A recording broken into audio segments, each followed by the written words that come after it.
Hello, everyone. Welcome to Talk Grow English. I'm Emma, your host for today's lesson. You may know many English grammar rules. You may understand why a sentence is correct when you see it on a page. But then someone asks you a simple question, and suddenly the rule disappears. You know the English, you understand the question, but your answer does not come out naturally. This does not mean your grammar is weak. It often means your grammar is still something you analyze instead of something you use. During this course, we are going to change that. You will stop treating grammar like a collection of formulas. You will begin using it as a practical system for expressing real thoughts, real feelings, and real intentions. Near the end of this course, you will enter a full conversation where no grammar rule will be named. You will listen, understand the situation, and choose the natural structure from meaning alone. But first, we need to build the foundation. Let us begin with one simple sentence. Just listen first. I work. Now say it with me. I work. Good. You have already created a complete English sentence, a person, an action, a clear meaning. Now let us make it more useful. I work from home. Now add time. I usually work from home. Now add a reason. I usually work from home because it helps me focus. Notice what happened. We did not build a complicated sentence all at once. We started with one clear idea. Then we added place. Then frequency. Then a reason. This is how fluent speech grows. Not word by word. Layer by layer. Let us try another one. I study English. I study English every evening. I study English every evening because I want to speak more confidently. The grammar is important, but the meaning comes first. You are not choosing words randomly. You are answering simple questions. Who? What action? When? Where? Why? How do I feel about it? That is the natural structure behind thousands of English sentences. Complete this thought in your own way. I practice English because. Here is one possible answer. I practice English because I want to express myself more clearly. Your answer may be different. That is good. The goal is not to copy one perfect sentence. The goal is to build a sentence that belongs to you. Now listen to these two sentences. I every morning drink coffee. I drink coffee every morning. Both sentences contain the same words, but only one follows the natural flow of English. I drink coffee every morning. English usually begins with the person or thing we are talking about. Then comes the action. Then the object or additional information. I read books. She watches videos. They practice English. We discuss new ideas. This basic word order creates clarity. When learners hesitate, they often try to translate the full sentence from their first language. Then they move every word into English. That can create a sentence that is understandable but unnatural. A better habit is to begin with the core. Person. Action. Main idea. Then expand. Listen. My colleague explained the problem. Now expand it. My colleague explained the problem clearly. Add time. My colleague explained the problem clearly during the meeting. Add a result. My colleague explained the problem clearly during the meeting, so everyone understood what to do. You have just expanded a simple sentence without losing control of it. That is an important speaking skill.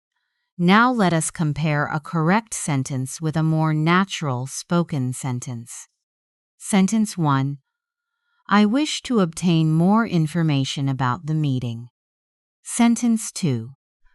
I'd like to know more about the meeting. The first sentence is grammatically correct, but in an ordinary conversation, it may sound too formal. The second sentence is shorter, warmer, and more natural. I'd like to know more about the meeting. Grammar is not only about correctness. It is also about choosing a structure that fits the situation. At work, with friends, during a phone call, or in a formal presentation, your grammar choices may change. This course will help you notice those differences. Let us enter a real conversation. What do you do? I work for a small technology company. Do you work in an office? Most of the time, yes. But I work from home on Fridays. Which do you prefer? I like working from home because it is quieter, but I enjoy seeing my colleagues too. Notice how the second speaker builds each answer. First, a direct answer. I work for a small technology company. Then a contrast. Most of the time, yes. But I work from home on Fridays. Then a preference and a reason. I like working from home because it is quieter. The answers are not extremely long, but they feel complete because each one adds useful information. Now imagine someone asks, what do you usually do in the evening? Answer with 3 layers. First, say the activity, then add time or frequency. Finally, add a reason or feeling. One model could be, I usually watch English videos in the evening because that is when I have time to relax and focus. Let us say it in smaller parts. I usually watch English videos in the evening because that is when I have time to relax and focus. Now say the full sentence. I usually watch English videos in the evening because that is when I have time to relax and focus. You did more than repeat a sentence. You followed a clear thought pattern, activity, time, reason. That pattern can help you answer hundreds of everyday questions. Let us make one final distinction. Listen to this. I am busy. This gives us a condition or state. Now listen. I am working. This gives us an action happening around now. Both sentences use the word am, but they communicate different kinds of meaning. Do not worry about naming every rule yet. First, feel the difference. I am busy. I am working. I am busy because I am working on an important project. The sentence connects a state with an action and a reason. That is natural grammar in use. You have completed the first grammar layer. You can now begin with a clear core sentence and expand it using place, time, reason, detail, and feeling. You have also seen that a sentence can be grammatically correct, but still sound too formal for everyday conversation.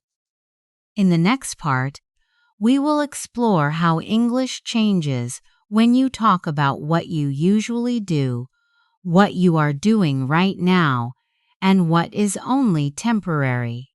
The difference may look small, but it can completely change the picture in the listener's mind. Now let us explore how English changes when you talk about habits, actions happening now, and situations that are only temporary. These differences may seem small, but they create very different pictures in the listener's mind. Imagine someone asks you, what do you do every morning? You might answer, I drink coffee and check my messages. This sentence describes a routine. It is something that happens regularly. Now imagine someone calls you at this exact moment and asks, "What are you doing?" You answer, "I'm drinking coffee and checking my messages." The situation is similar, but the meaning has changed. I drink coffee every morning. This describes a habit. I'm drinking coffee right now. This describes an action happening at the moment. Listen to both sentences. I drink coffee every morning. I'm drinking coffee right now. Now repeat them. I drink coffee every morning. I'm drinking coffee right now. The first sentence shows what is generally true.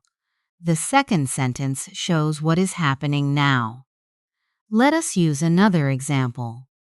I work in an office. This tells us about your normal situation. I'm working from home today. This tells us about a temporary situation. You normally work in an office, but today is different. Listen again. I work in an office. I'm working from home today. Now say them naturally. I work in an office.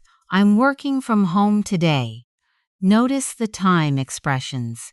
Every day often helps us describe a routine. Right now helps us describe the present moment. Today, this week, and these days often help us describe temporary situations. Let us build a few examples. I take the bus to work every day. I'm taking a taxi today. I usually cook dinner at home. I'm eating at a restaurant tonight. She normally studies in the library. She's studying at home this week. Each pair gives us two pictures. One picture shows the normal pattern. The other shows what is happening now or during a temporary period. Now think about your own life. Complete this sentence. I usually use an activity from your daily routine. For example, I usually get up at 6:30. Now complete this sentence. Today, I'm, for example, today, I'm getting up a little later. Your answers may be different. That is exactly what we want. You are using grammar to describe your real life. Now let us enter a conversation. What time do you usually start work? I usually start at 8:30. Are you working now? Yes, I'm finishing a report. Do you always work from home? No, I normally work at the office, but I'm working from home this week. Why are you working from home? Our office is being renovated. Notice how the conversation moves between routine and temporary meaning. I usually start at 8:30. That is the normal schedule. I'm finishing a report. That is happening now. I'm working from home this week. That is temporary. Now let us practice the answers again. I usually start at 8:30. I'm finishing a report. I'm working from home this week. These patterns help you speak clearly without giving a long explanation. The grammar itself shows whether something is normal, current, or temporary. Now listen to these two sentences. She lives with her parents. She's living with her parents. Both sentences can be correct, but they may suggest different meanings. She lives with her parents sounds like a regular or permanent situation. She's living with her parents often suggests that the situation is temporary. Perhaps she is staying there while she looks for a new apartment. The difference is not always about the physical action. It is about how the speaker sees the situation. Permanent or regular, temporary or changing. Let us try another pair. He works in London. He's working in London for 3 months. The first sentence describes his normal job location. The second sentence tells us that he is there for a limited period. Repeat both sentences. He works in London. He's working in London for 3 months. Now let us talk about changing situations. English often uses the present continuous to describe something that is developing over time. For example, my English is improving. More people are working remotely. The weather is getting warmer. These lessons are becoming more challenging. These actions may not be happening in one exact second. They are changes happening around the present time. Listen. My English is improving. Now add a reason. My English is improving because I practice every day. Add a feeling. My English is improving because I practice every day and I feel more confident. Now say the full sentence naturally. My English is improving because I practice every day and I feel more confident. This sentence combines a changing situation with a regular habit. My English is improving describes the change. I practice every day explains the routine that supports it. Now create your own sentence. Something in your life may be changing. Perhaps, my schedule is getting busier. My listening is becoming stronger. My children are growing quickly. My city is becoming more crowded. Choose one idea and add a reason. For example, my listening is becoming stronger because I listen to English every morning. This is how grammar helps you organize experience. Now let us look at another important difference. Some English words usually describe states rather than visible actions. For example, I know the answer. I understand the problem. I believe you. I need some help. I want a break. We usually do not say, I am knowing the answer. I am understanding the problem. I am needing some help. These ideas describe knowledge, belief, need, or possession. They are not usually presented as actions in progress. Listen and repeat. I know the answer. I understand the problem. I need some help. I want a break. Now compare. I think this is a good idea. I'm thinking about your idea. The first sentence gives an opinion. I think this is a good idea. The second sentence describes a mental process happening now. I'm thinking about your idea. Listen again. I think this is a good idea. I'm thinking about your idea. The same verb can change meaning depending on the situation. Now imagine a colleague gives you a suggestion. They ask, "What do you think?" You answer, "I think it could work." Then they ask, "Can you decide now?" You answer, "Not yet. I'm still thinking about it." The first answer gives an opinion. The second answer shows an ongoing process. Let us practice the full exchange. What do you think? I think it could work. Can you decide now? Not yet. I'm still thinking about it. This is the kind of contrast that makes your speech more precise. Now let us do a quick choice exercise. Listen to the situation and choose the more natural sentence. You are describing your normal morning routine. I'm checking my email every morning. Or, I check my email every morning. The more natural answer is, I check my email every morning. Now imagine you are doing it at this moment. I check my email right now. Or, I'm checking my email right now. The more natural answer is, I'm checking my email right now. Now imagine your company has given you a temporary project. I manage a new project this month. Or, I'm managing a new project this month. The more natural answer is, I'm managing a new project this month. You have now learned to create 3 different pictures: what normally happens, what is happening now, what is temporarily true or currently changing. In the next part, we will move through time. You will learn how fluent speakers tell past stories, describe interrupted actions, and talk about future plans without treating every choice like a separate formula. Now let us move through time and learn how English creates clear pictures of the past and the future. Many learners know several past and future forms, but during conversation, they often stop and ask themselves, which rule should I use? That question creates hesitation. A better approach is to focus on the picture you want the listener to see.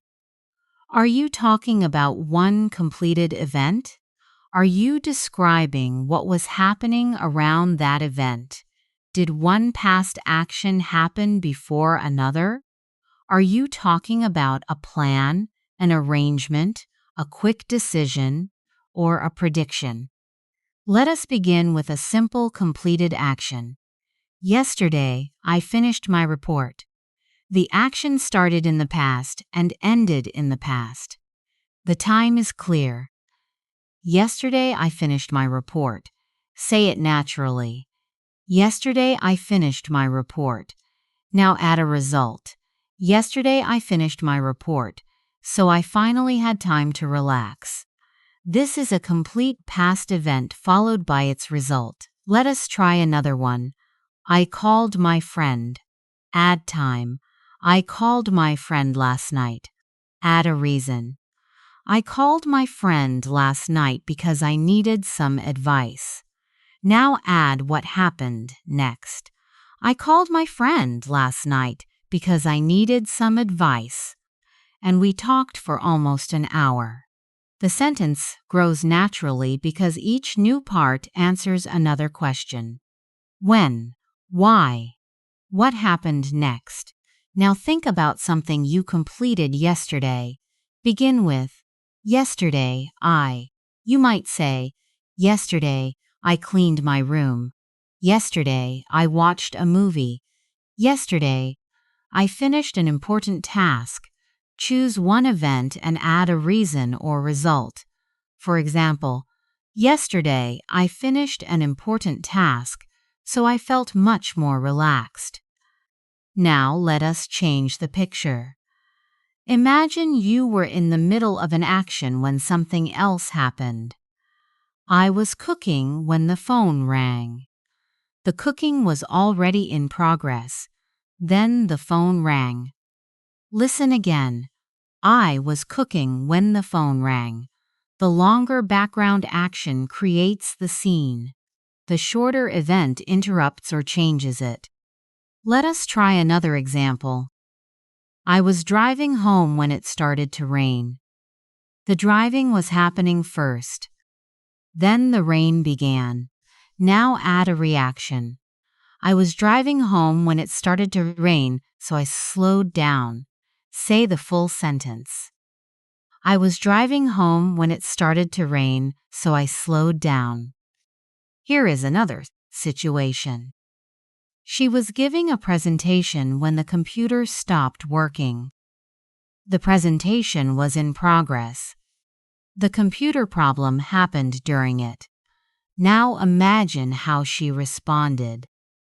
She was giving a presentation when the computer stopped working, but she stayed calm and continued speaking. That sentence gives us a scene, a problem, and a reaction. Now complete this pattern with your own idea. I was when. You might say, I was taking a shower when someone knocked on the door. I was studying when my friend called. I was walking home when I saw an old colleague. The meaning comes from the relationship between the two actions. One creates the background, the other enters the scene. Now let us look at an earlier past event.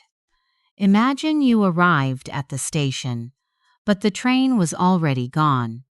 You could say, "When I arrived at the station, the train had already left." Two events happened in the past, but the train left first. You arrived later. The phrase "had already left" helps the listener understand the order immediately. Listen again. When I arrived at the station, the train had already left. Now try another example. By the time I joined the meeting, they had already discussed the main problem. The discussion happened first. You joined later. Here is a short conversation. Why did you miss the beginning of the meeting? My previous call lasted longer than expected. What happened when you finally joined? They had already started the presentation. Did you understand the main points? Yes. A colleague explained what I had missed. Notice how the speaker moves between different past moments. My previous call lasted longer than expected. A completed past event. They had already started the presentation. An earlier past event. A colleague explained what I had missed. Another completed action referring back to earlier information. You do not need to use the earlier past form in every sentence. Use it when the order might be unclear or when the earlier action matters. Now let us move toward the future. English speakers choose different future forms because they see future events in different ways. Let us begin with a plan or intention. I'm going to study tonight. This is something you have already decided. Listen. I'm going to study tonight. Now add a goal. I'm going to study tonight because I have an important presentation tomorrow. This is a planned action. Now imagine you are looking at your schedule. I'm meeting Sarah at 3. This sounds like an arrangement. The time has probably been agreed. I'm meeting Sarah at 3.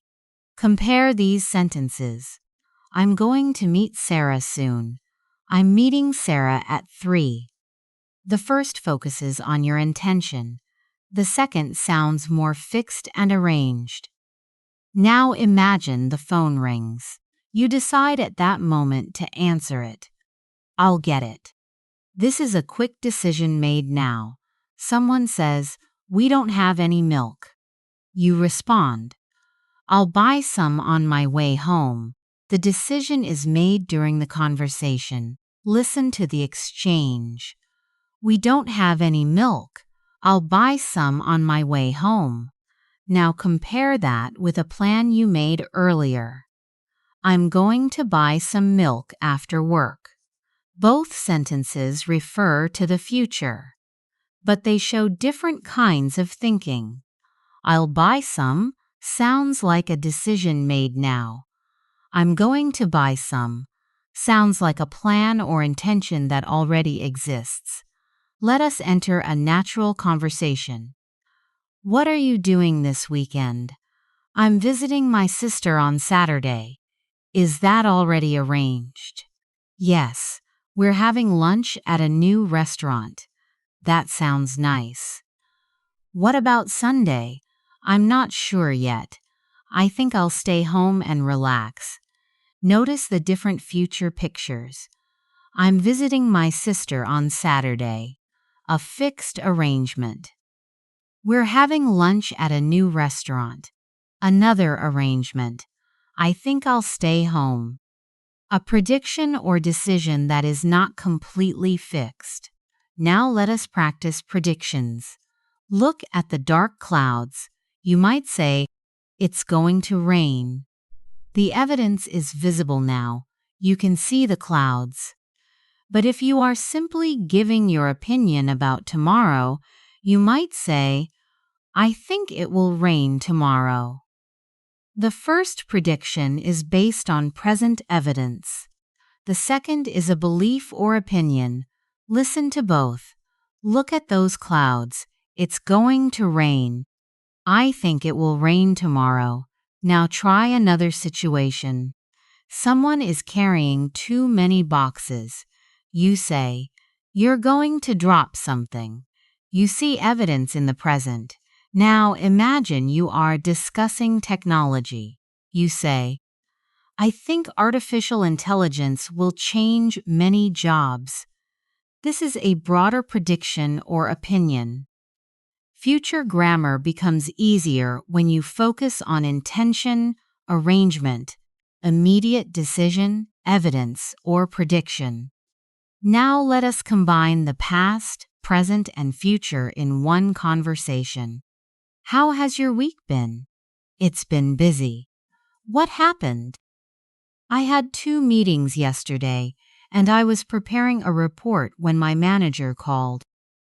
What did she want? She wanted to discuss a project that the team had started before I joined. Are you still working on it? Yes. I'm reviewing the data now.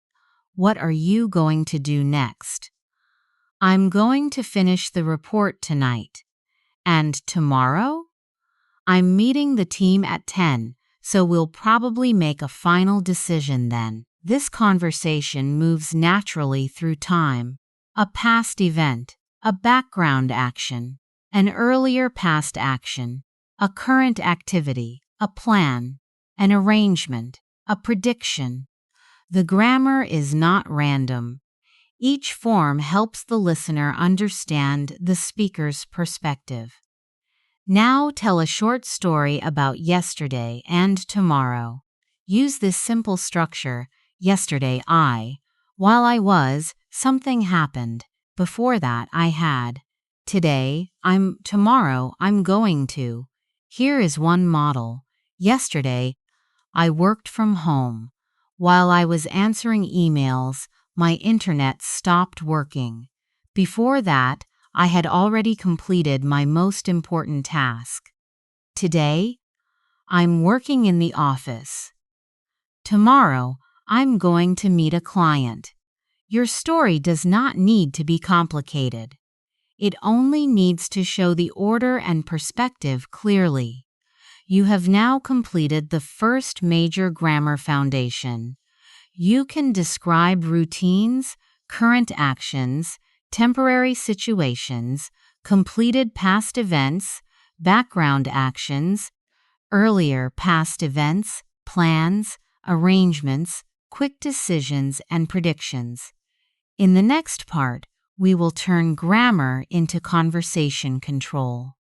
You will learn how to ask natural questions, create useful follow-up questions, form clear negatives, and ask for information politely without sounding too direct. You can now describe routines, present situations, past events, and future plans. The next skill is learning how to control a conversation with natural questions. Many learners can answer questions, but they struggle to create them quickly.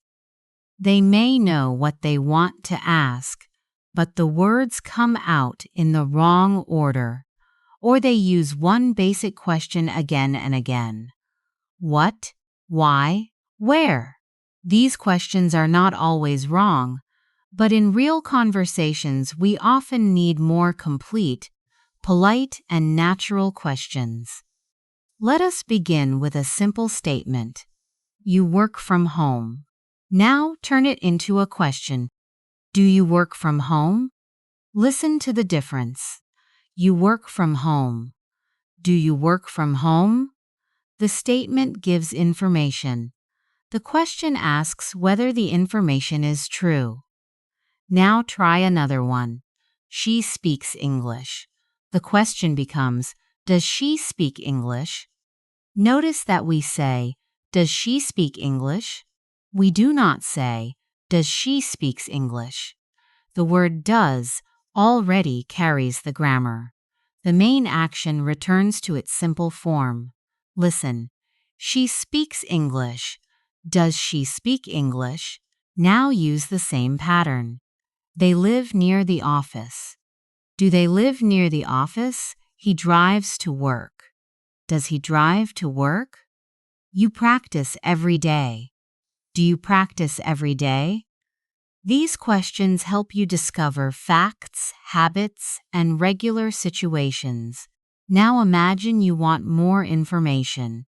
Instead of asking only, "Do you work from home?" you can ask, "Where do you work?" How often do you work from home? Why do you prefer working from home? What time do you usually start?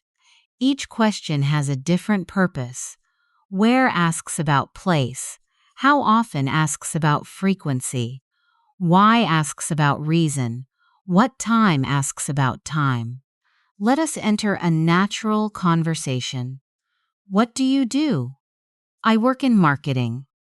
Where do you work? I work for an international company. Do you work in an office? Most days, yes. How often do you work from home? Usually twice a week. Why do you like working from home?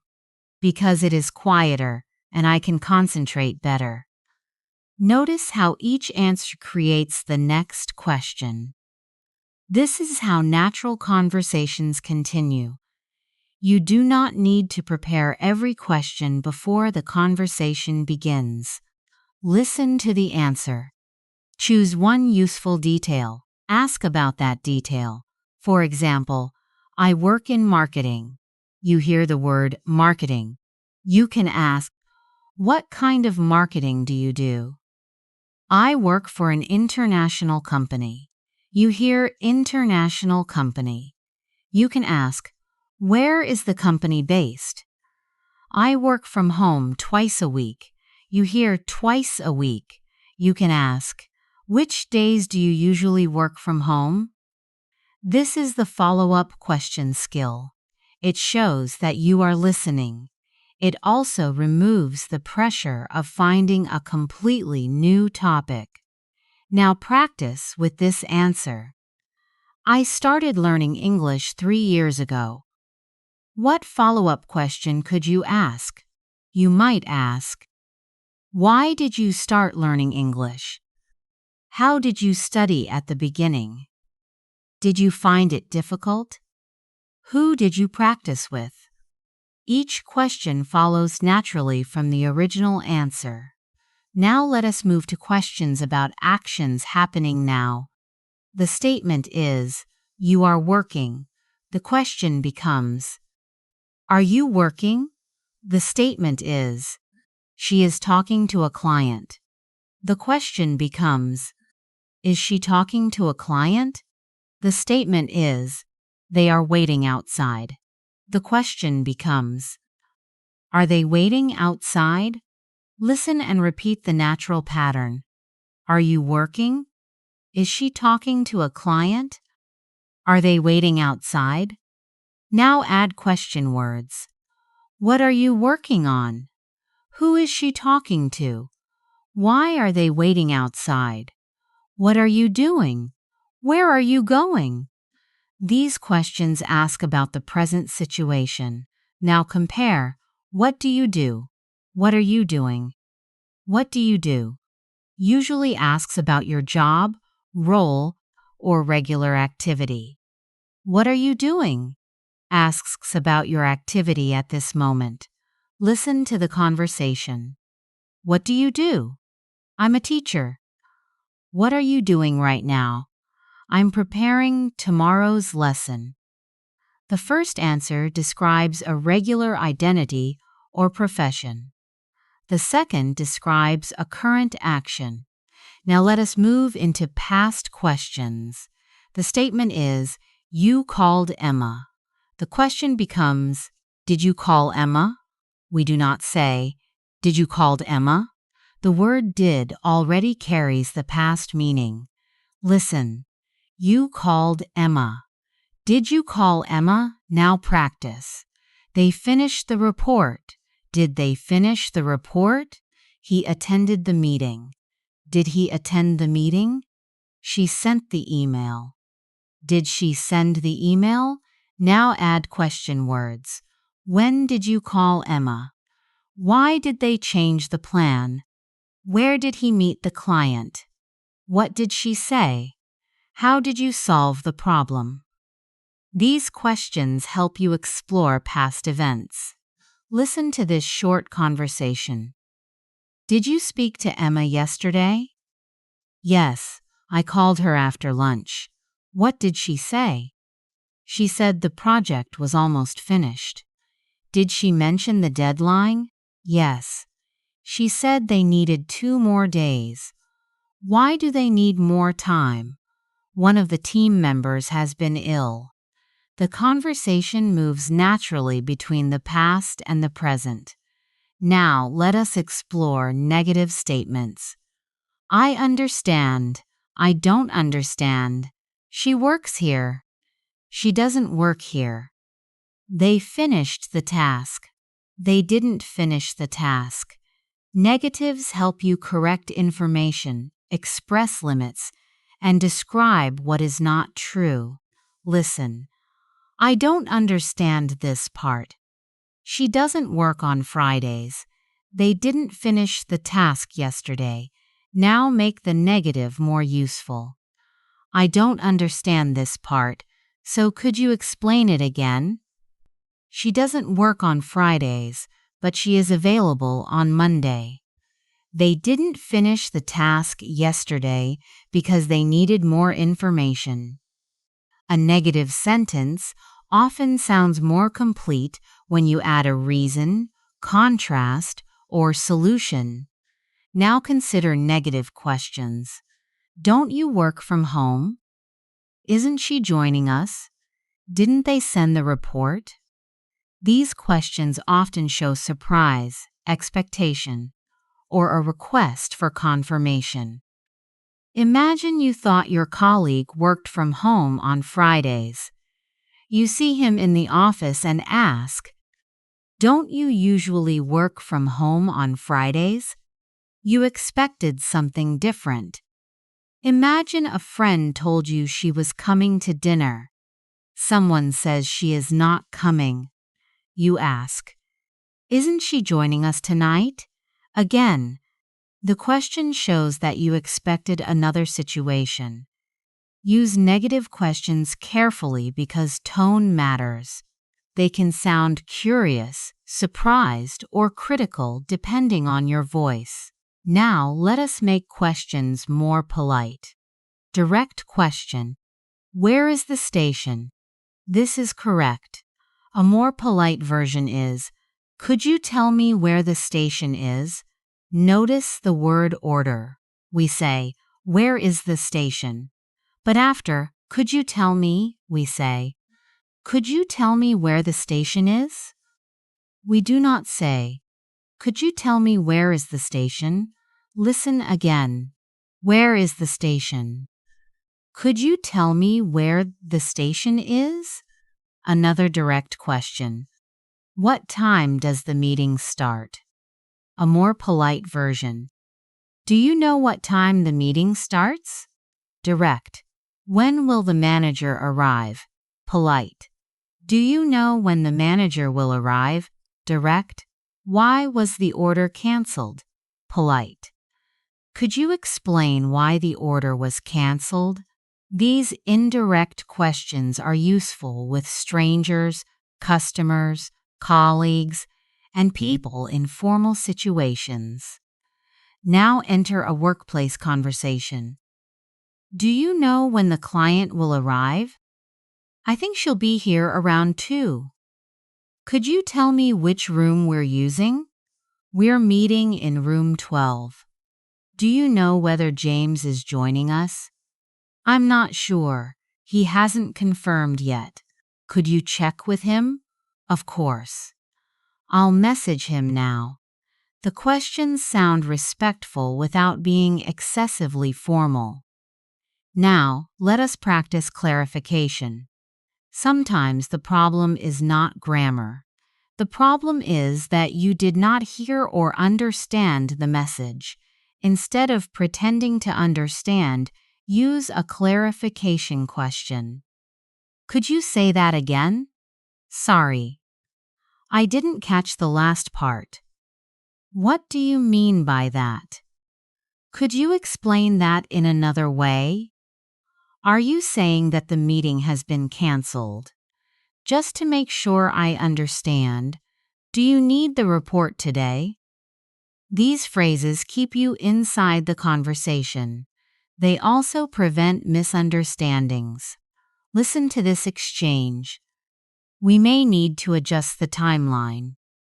Sorry, what do you mean by adjust the timeline?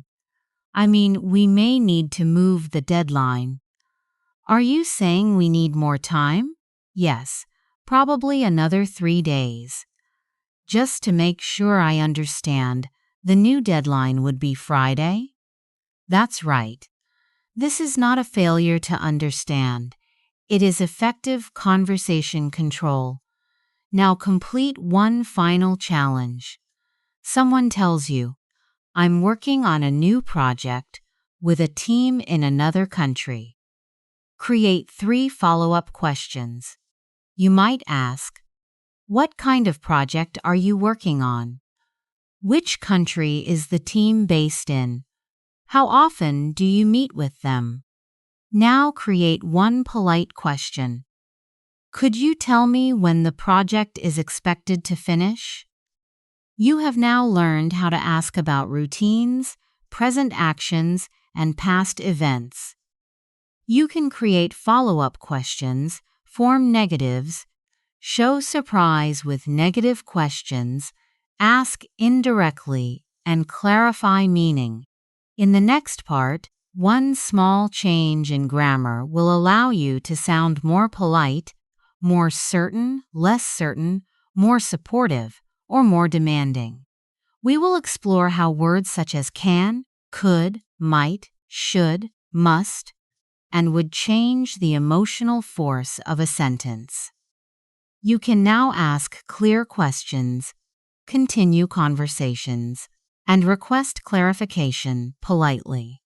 The next step is learning how small grammar choices change the strength, warmth, and certainty of what you say.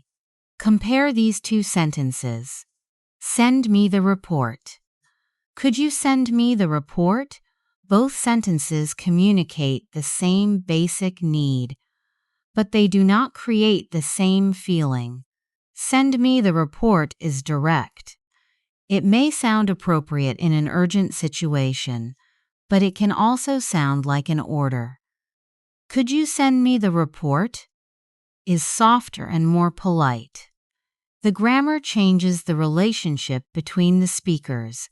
This is why words such as can, could, might, should, must, and would are so important.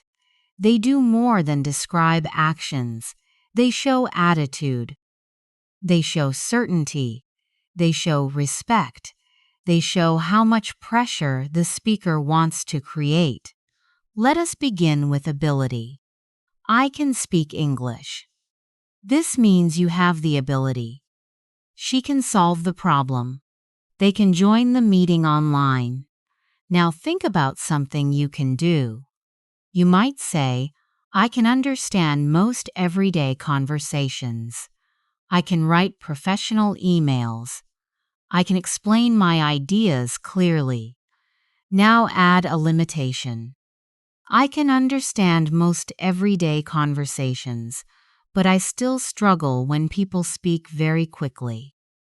This sounds more realistic and complete. Now compare present ability with past ability. I can drive. I could drive when I was 18. Could can describe a general ability in the past. Listen, when I was younger, I could run for hours. She could speak 3 languages before she finished school, but For one successful action in a specific past situation, English often uses a different structure. Instead of, "Yesterday I could fix the computer," a more natural sentence may be, "Yesterday I managed to fix the computer," or "I was able to fix the computer." The ability was used successfully in one particular situation. Now let us move to permission. Can I leave early today? This is common and natural. Could I leave early today? This sounds slightly more polite. May I leave early today? This can sound more formal. Listen to the difference. Can I ask you something? Could I ask you something? May I ask you a question? All three can be correct. The best choice depends on the situation and the relationship. With a close friend, you might say, "Can I borrow your phone?" With a colleague, you might say, "Could I use your computer for a minute?" In a formal situation, you might say, "May I speak with the manager?" Now enter a workplace conversation. Could I leave a little early today? Is everything all right? Yes. I have a medical appointment at 4. That should be fine. Could you finish the client email before you go? Of course. I'll send it by 3. Notice how could keeps both requests polite. The conversation is clear, but it does not sound aggressive. Now let us explore possibility. It may rain later. It might rain later. It could rain later. All three express possibility. In many everyday situations, may and might are very close in meaning. Might can sometimes sound slightly less certain. Could shows that something is possible. Listen. The meeting may finish early. Sarah might join us later. The delay could affect the schedule. Now create one possibility about your own day.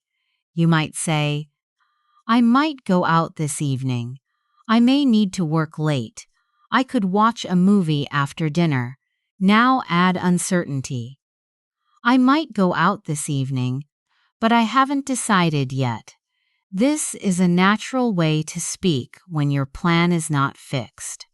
Compare it with, "I'm meeting a friend this evening." That sounds arranged. "I might meet a friend this evening." That sounds possible but uncertain. Grammar shows how fixed the future feels. Now imagine a friend asks, "Are you coming to dinner?" You are not sure. You answer, "I might come, but I need to finish some work first." This answer is honest without making a promise. Now let us talk about advice. You should rest. You should talk to your manager. You shouldn't ignore the problem. Should often gives advice or describes what the speaker thinks is a good idea. Listen to this conversation. "I've been feeling exhausted lately. You should take a few days off." "I can't. We're very busy." "Then you should at least try to leave work on time." That's probably a good idea. The advice is clear, but it is not a command. Now compare. You should finish the report today. You must finish the report today. You have to finish the report today. Should sounds like advice or a strong recommendation. Must creates a much stronger sense of necessity. Have to often describes a rule, requirement, or practical necessity.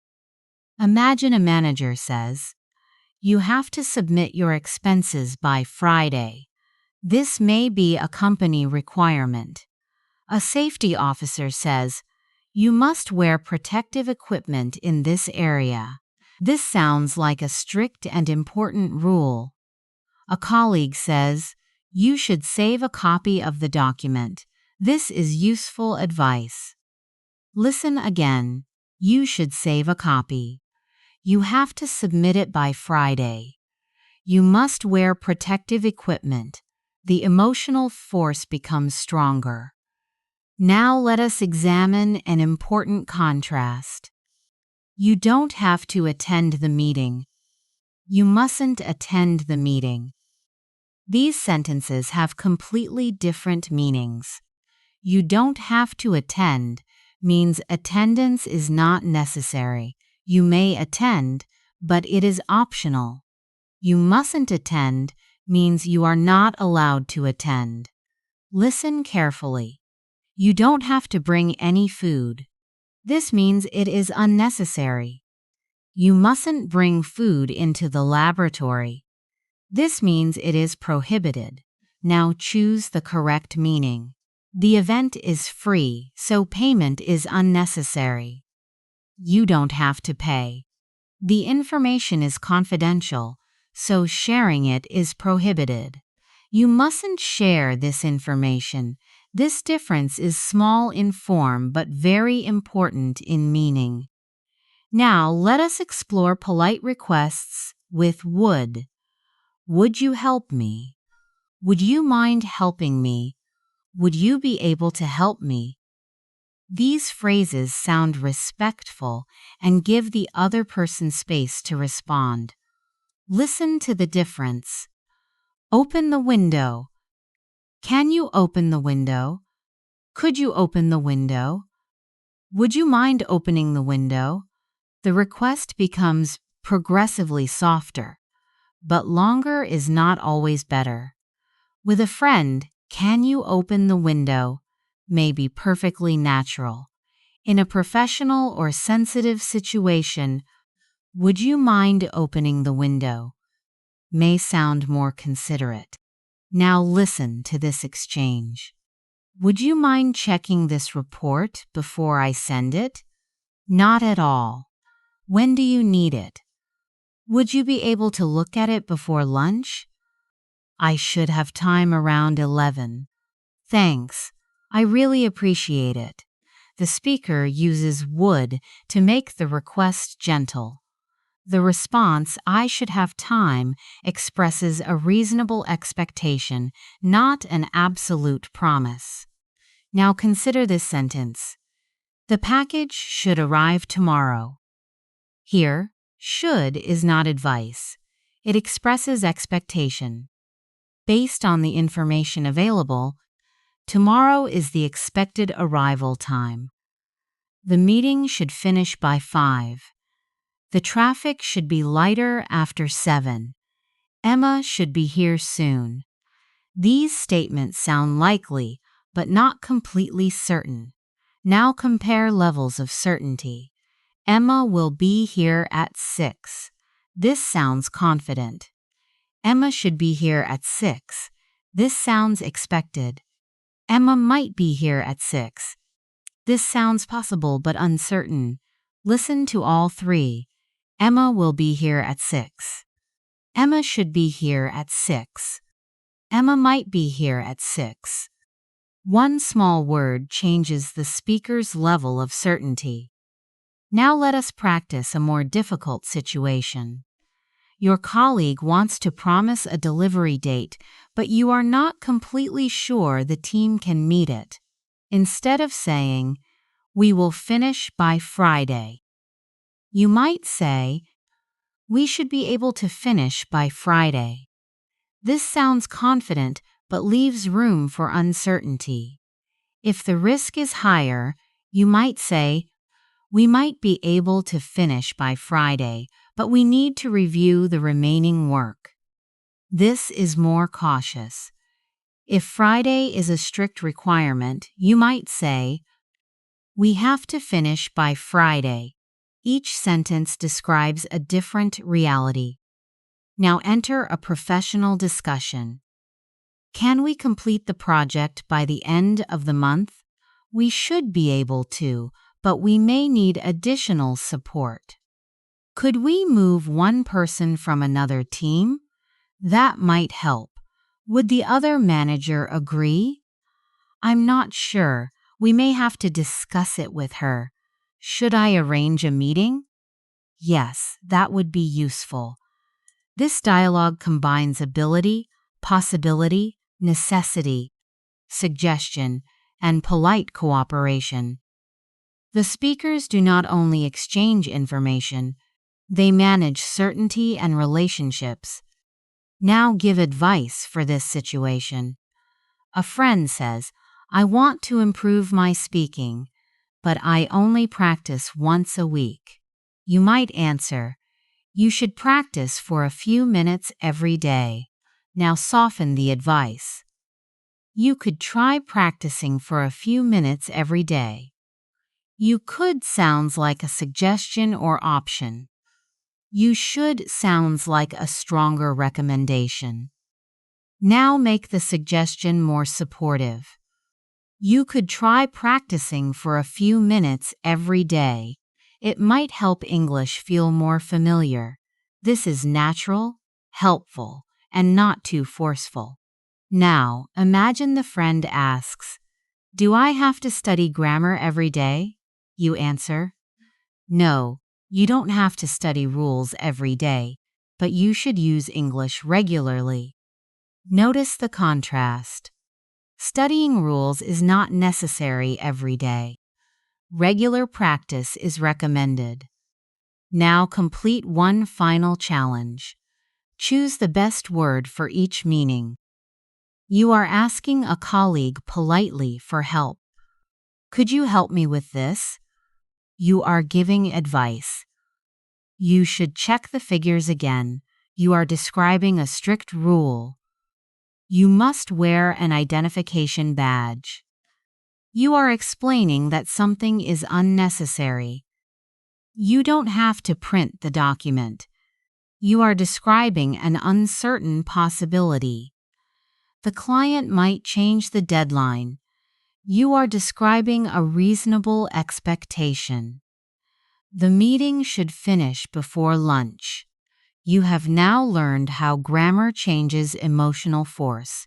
You can express ability, permission, possibility, advice, obligation, prohibition, expectation, and uncertainty. You can also make requests sound more direct, more polite, or more professional. In the next part, we will connect ideas more deeply. You will learn how to explain reasons, show contrast, describe conditions, imagine different outcomes, and express regrets without memorizing disconnected formulas.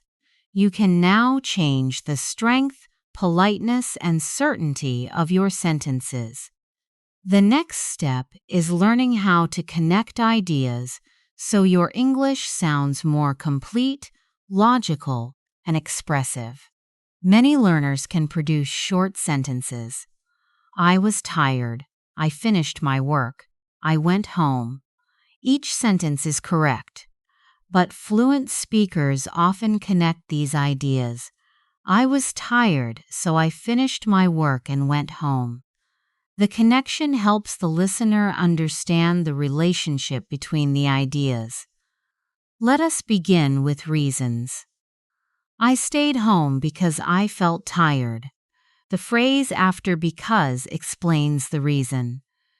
Listen again. I stayed home because I felt tired. Now reverse the order. Because I felt tired, I stayed home. Both sentences are correct. The first version is more common in everyday conversation. Now add more detail. I stayed home because I felt tired after a long day at work. This sentence tells us what happened, why it happened, and what caused the feeling. Think about something you did recently. Complete this pattern. I. Because. You might say, I went to bed early because I had an important meeting. I called my friend because I needed some advice. I started practicing English because I wanted to speak more confidently. Now compare because and so. I stayed home because I felt tired. I felt tired, so I stayed home. The meaning is similar, but the focus changes. Because introduces the reason. So introduces the result. Listen. I missed the bus because I left home late. I left home late, so I missed the bus. Now build another pair. She practices every day because she wants to improve. She wants to improve, so she practices every day. This pattern helps you move naturally between causes and results. Now let us add contrast. I was tired, but I finished the report. The two ideas move in different directions. You might expect a tired person to stop working, but the speaker continued. Listen, I was tired, but I finished the report. Now make the contrast stronger. Although I was tired, I finished the report. Even though I was tired, I finished the report. All three sentences show contrast. But is simple and common, although often sounds slightly more structured. Even though emphasizes the surprising contrast more strongly. Compare, I was nervous, but I gave the presentation. Although I was nervous, I gave the presentation. Even though I was extremely nervous, I gave the presentation. The speaker's emotional emphasis becomes stronger. Now think about one challenge you completed. You might say, even though I was tired, I kept practicing. Although the task was difficult, I finished it. I felt nervous, but I still spoke English. Now let us explore while. While can show that two actions happen at the same time. I listened to a podcast while I was cooking. It can also contrast two ideas. While working from home is convenient, I sometimes miss my colleagues. In the first sentence, while means during the same time. In the second, it means although or whereas. The context tells us which meaning is intended. Listen to both. I checked my messages while I was waiting. The plan is interesting. It may be too expensive. Now let us look at despite and in spite of. Despite the rain, we went for a walk. In spite of the rain, we went for a walk. Both expressions are followed by a noun or an action ending in ing. Despite feeling tired, she continued working. In spite of having very little time, they completed the task. Compare this with, although it was raining, we went for a walk. Despite the rain, we went for a walk. The meaning is similar, but the structure changes. Now enter a natural conversation. How was your presentation? It went well, although I was nervous at the beginning. Did you have any technical problems? Yes. The screen stopped working, but we fixed it quickly. Did you finish on time? Despite the delay, we finished 5 minutes early. That's impressive. The speakers use contrast to explain a situation with more depth. Now let us move into conditions. Conditions help us talk about what happens when another situation is true. Begin with facts and regular results. If I drink coffee too late, I can't sleep. This describes a result that usually happens. When I drink coffee too late, I can't sleep. This also describes a regular connection. If focuses on the condition. When suggests that the situation does happen. Listen, if I have time, I practice English. When I have time, I practice English. The first sentence leaves the situation open. The second sounds more like a regular pattern. Now imagine a real future possibility. If it rains tomorrow, we'll stay home. The rain is possible. Staying home is the likely result. Listen again. If it rains tomorrow, we'll stay home. Now add an alternative. If it doesn't rain, we'll go to the park. Notice that after if we use if it rains. We do not normally say if it will rain. The future meaning is already clear from the situation. Now create a future condition. If I finish work early, You might say, if I finish work early, I'll meet a friend. If I finish work early, I'll go for a walk. If I finish work early, I'll practice English. Now let us use unless.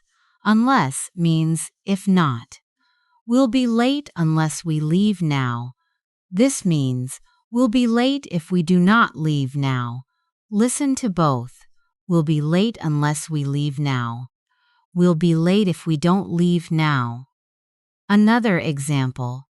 I won't buy it unless the price is reduced. This means the speaker will buy it only if the price becomes lower. Now compare. You can borrow my car as long as you drive carefully. As long as introduces a condition that must be respected. You can work from home as long as you attend the online meetings. You can use this room as long as you leave it clean. The condition creates a limit or agreement. Now let us move into imagined situations. If I had more free time, I would travel more. This does not describe a real plan. It describes an imagined situation. The speaker does not currently have enough free time. Listen. If I had more free time, I would travel more. Now personalize it. If I spoke English more confidently, I would. You might say, if I spoke English more confidently, I would participate in more meetings. If I spoke English more confidently, I would travel alone. If I spoke English more confidently, I would apply for an international job. These sentences help you discuss dreams, possibilities, and hypothetical choices. Now use this pattern to give advice. If I were you, I would talk to the manager. If I were you, I'd ask for more time. If I were you, I wouldn't ignore the problem. This advice sounds less direct than, you must talk to the manager. It places the speaker inside the other person's situation. Listen to the conversation. I'm thinking about changing jobs, but I'm not sure. If I were you, I'd think carefully about what you want first. The new job pays more, but the hours are longer. Would you accept it? I might, if it offered better long-term opportunities. The conversation combines advice, uncertainty, and imagined choices. Now let us discuss past regrets and alternative outcomes. If I had left earlier, I would have caught the train. The speaker did not leave early. The speaker missed the train. This sentence imagines a different past. Listen. If I had left earlier, I would have caught the train. Another example. If we had checked the figures, we would have noticed the mistake. The figures were not checked. The mistake was not noticed at that time. Now add an emotional response. If I had prepared more carefully, I would have felt more confident. This expresses regret or reflection. Do not use this pattern only for negative situations. It can also describe a positive past result. If Emma hadn't helped me, I wouldn't have finished on time. Emma did help. Because of her help, the speaker finished. Now enter a workplace conversation. Why was the project delayed? We didn't receive the information on time. Could the delay have been avoided? Possibly. If we had contacted the supplier earlier, we might have received the data sooner. What should we do next time? We should confirm the deadline in advance. This is not only grammar practice. It is a natural way to analyze causes, consequences, and possible improvements. Now combine several connections in one response. Question: why are you learning English? Possible answer: I'm learning English because I want to communicate more confidently. Although I can understand a lot, I still hesitate when I speak.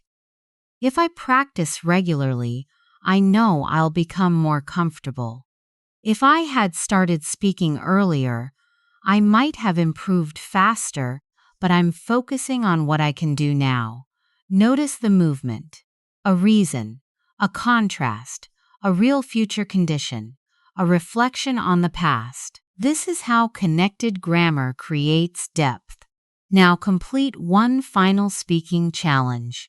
Talk about a goal using 4 parts. First, give the reason. Second, mention a difficulty. Third, describe what will happen if you continue. Fourth, imagine what might have happened if you had started earlier. Here is one model. I'm improving my English because I want more professional opportunities. Although speaking is still challenging, I practice whenever I can. If I continue practicing, I'll become more confident. If I had started this routine last year, I might have progressed faster. Your answer can be simpler. What matters is the connection between the ideas. You have now learned how to express reasons, results, contrasts, conditions, possibilities, advice, and regrets. You have completed the second major layer of the course. In the next part, we will explore how English speakers choose a time perspective when talking about experience, duration, recent results, and changes that continue into the present. The sentences may look similar, but the speaker's viewpoint changes everything. You can now connect reasons, contrasts, conditions, possibilities, and regrets. The next step is learning how English speakers choose a time perspective. Sometimes 2 sentences describe the same situation, but they place attention on different parts of the experience. Compare these sentences. I finished the report. I have finished the report. Both describe a completed action, but the speaker's viewpoint is different. I finished the report places the action in a completed past time. Perhaps it happened yesterday, this morning, or at 10 o'clock. I have finished the report connects the completed action to the present. The important point is that the report is ready now. Listen to both sentences. I finished the report yesterday. I have finished the report, so you can review it now. The first sentence tells us when the action happened. The second sentence emphasizes the present result. Now practice the difference. I sent the email last night. I have sent the email, so the client should receive it soon. I lost my keys yesterday. I have lost my keys, so I can't open the door. She completed the training in May. She has completed the training, so she is ready to begin. The past form tells the story of a finished time. The present perfect connects the past action to the present situation. Now imagine a colleague asks, "Is the presentation ready?" You answer, "Yes, I have finished it." The exact time is not important. The result matters now. But if the colleague asks, "When did you finish it?" You answer, "I finished it this morning." The question "when" moves the conversation into a completed past time. Listen to the exchange. Have you finished the presentation? Yes, I have. When did you finish it? I finished it this morning. This movement between the present perfect and the past form is very common in natural conversation. The first question asks about the present result. The second asks for a past detail. Now let us explore life experience. I visited London in 2022. This refers to one completed visit at a specific time. I have visited London 3 times. This describes experience in your life up to now. The exact dates are not important. Listen. I traveled to Japan last year. I have traveled to several countries. She met the director on Monday. She has met many important people through her work. Now answer this question. Have you ever traveled alone? You might say, yes, I have traveled alone several times. Then add a specific story. The first time was 3 years ago when I visited another city for work. The first sentence describes general experience. The second moves into one completed event. Now listen to a natural conversation. Have you ever given a presentation in English? Yes, I have. When did you do it? I gave one at an international conference last year. How did you feel? I was nervous at first, but it went better than I expected. The conversation begins with experience and then moves into a past story. Now let us talk about unfinished time. I spoke to Emma yesterday. Yesterday is finished. I have spoken to Emma today. Today is still continuing. The speaker sees today as an unfinished period. Compare. I attended 3 meetings last week. I have attended 3 meetings this week. Last week is complete. This week is still in progress. Listen. I drank 2 cups of coffee this morning. This sounds natural if the morning is finished. I have drunk 2 cups of coffee this morning. This is possible if it is still morning. The speaker's perspective depends on whether the time period feels finished. Now practice. I answered 20 emails yesterday. I have answered 20 emails today. We received 5 complaints last month. We have received 5 complaints this month. She completed 2 projects last year. She has completed 2 projects this year. The time expressions help the listener understand the speaker's viewpoint. Now let us explore recent events. I have just finished lunch. I have recently started a new job. She has already sent the documents. They haven't replied yet. Words such as just, recently, already, and yet often connect recent events to the present. Listen to the difference. I just finished lunch. I have just finished lunch. Both forms are used in natural English, especially across different varieties of English. The important point is that the action happened very recently. Now use already. I have already completed the first section. This means the action happened earlier than expected or before now. Use yet in a question. Have you completed the second section yet? Use yet in a negative sentence. I haven't completed it yet. Listen to the conversation. Have you sent the invoice yet? Yes, I have already sent it. Has the client replied? No, they haven't replied yet. Should we call them? Not yet. Let's wait until tomorrow. These small words make conversation sound natural and efficient.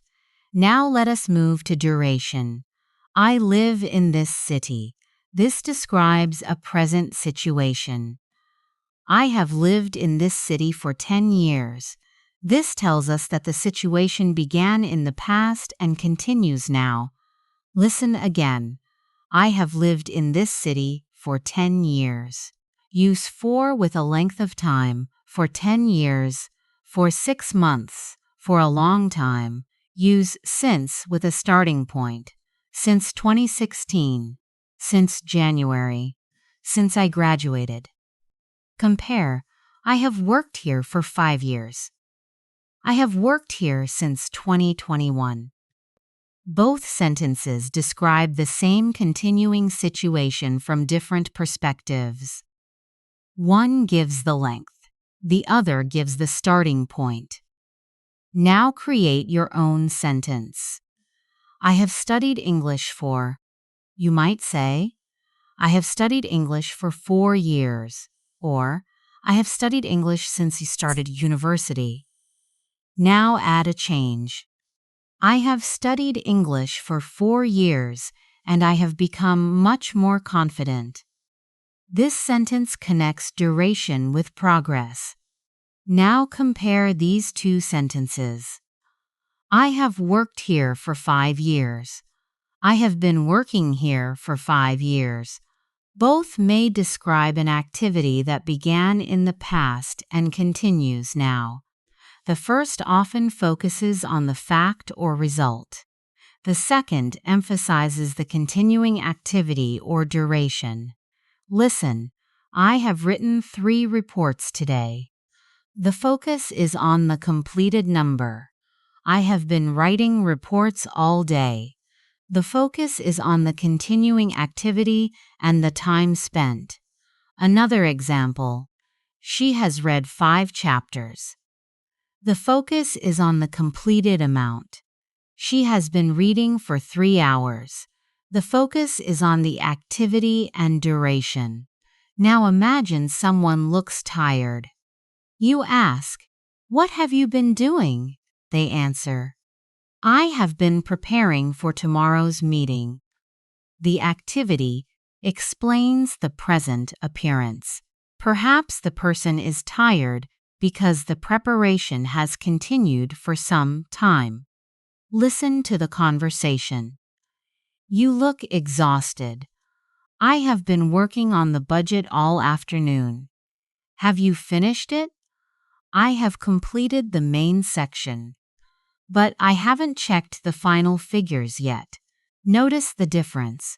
I have been working emphasizes the continuing activity. I have completed emphasizes the result. I haven't checked describes an unfinished task connected to the present. Now let us explore change over time. My English has improved. This describes the result of a change. My English has been improving. This emphasizes the continuing process. The company has grown quickly.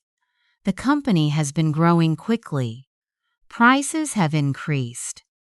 Prices have been increasing. Both forms may be possible. The first often presents the change as a result. The second highlights an ongoing development. Now think about one area of your life that has changed. You might say, "My confidence has improved. I have become more patient. My schedule has become busier. I have been sleeping better recently. I have been trying to manage my time more carefully." Now combine result and process. I have been practicing regularly, and my speaking has become more natural. The first part describes the continuing effort. The second describes the result. Now let us move back to an earlier past perspective. Imagine you arrived at work and discovered that someone had already solved the problem. When I arrived, Emma had already fixed the issue. The action had fixed happened before the action arrived. Now add a longer background. The team had been trying to solve the issue for 2 hours before Emma found the answer. The phrase had been trying emphasizes an activity continuing before another past event. Listen. The team had been waiting for an hour when the client finally arrived. They had completed the report before the meeting began. She was tired because she had been working all night. These forms help the listener understand sequence, duration, and cause in past stories. Now enter a natural workplace story. When I arrived at the office, everyone looked stressed. What had happened? The system had stopped working before the morning meeting. Had the team found a solution? Not yet. They had been investigating the problem for more than an hour. What happened next? Emma found the cause, and the system was working again by lunchtime. This story uses several time perspectives. A completed past scene, an event that happened earlier, an activity continuing before another past moment, a final result. Now let us look toward the future from a later point. By Friday, I will have finished the report. This means the report will be complete before or by Friday. By next month, she will have worked here for 10 years. This looks forward to a future point and measures the experience up to that time. Listen. By the end of this course, you will have practiced many important grammar patterns. Now focus on an activity continuing up to a future point. By December, I will have been studying English for 5 years. This structure is useful when the duration matters. Do not use it merely to sound advanced. Use it when you genuinely need to connect a continuing activity with a future point. Now complete this idea. By the end of this year, I will have. You might say, by the end of this year, I will have completed an important project. By the end of this year, I will have improved my speaking skills. By the end of this year, I will have been working here for 6 years. You have now learned how English speakers change time perspective to express past details, present results, life experience, unfinished time, recent events, duration, continuing activity, earlier past actions, and future completion. In the next part, we will explore how certain verbs naturally connect with to or ing, how a small change can completely alter meaning, and how to expand sentences with useful descriptive information without making them heavy or unnatural. You can now describe experiences, duration, recent results, continuing activities, and changes over time. The next step is learning how certain verbs naturally connect with other actions. Compare these sentences. I want to improve my English. I enjoy improving my English. Both sentences contain two actions. But the connection between those actions is different. After want, English normally uses to followed by the action, I want to improve. After enjoy, English normally uses the action ending in ing, I enjoy improving. These patterns are important because fluent speakers do not build them word by word. They learn them as natural combinations. Listen, I want to learn. I enjoy learning. I decided to practice. I keep practicing. I hope to improve. I avoid translating. Now, say the complete sentences. I want to learn English more naturally. I enjoy learning through real conversations. I decided to practice every morning. I keep practicing even when I feel tired. I hope to speak more confidently. I avoid translating every sentence in my head. The first group often points toward a goal, intention, decision, or plan. The second group often treats the action as an activity or experience. Let us begin with common verbs followed by to. I want to leave. I need to study. I hope to travel. I plan to apply. I decided to wait. I agreed to help. I promised to call. I managed to finish. These combinations help you talk about goals, choices, plans, and results. Now expand one sentence. I decided to wait. Add a reason. I decided to wait because the manager was still speaking. Add a result. I decided to wait because the manager was still speaking, and I did not want to interrupt. The structure stays clear even as the sentence grows. Now think about one decision you made recently. Begin with, I decided to. You might say, I decided to change my routine. I decided to speak more English at work. I decided to take a short break. Now add a reason. I decided to speak more English at work because I wanted to become more confident in professional conversations. This is a practical and natural sentence. Now let us explore common verbs followed by ing. I enjoy reading. I avoid driving at night. I keep learning.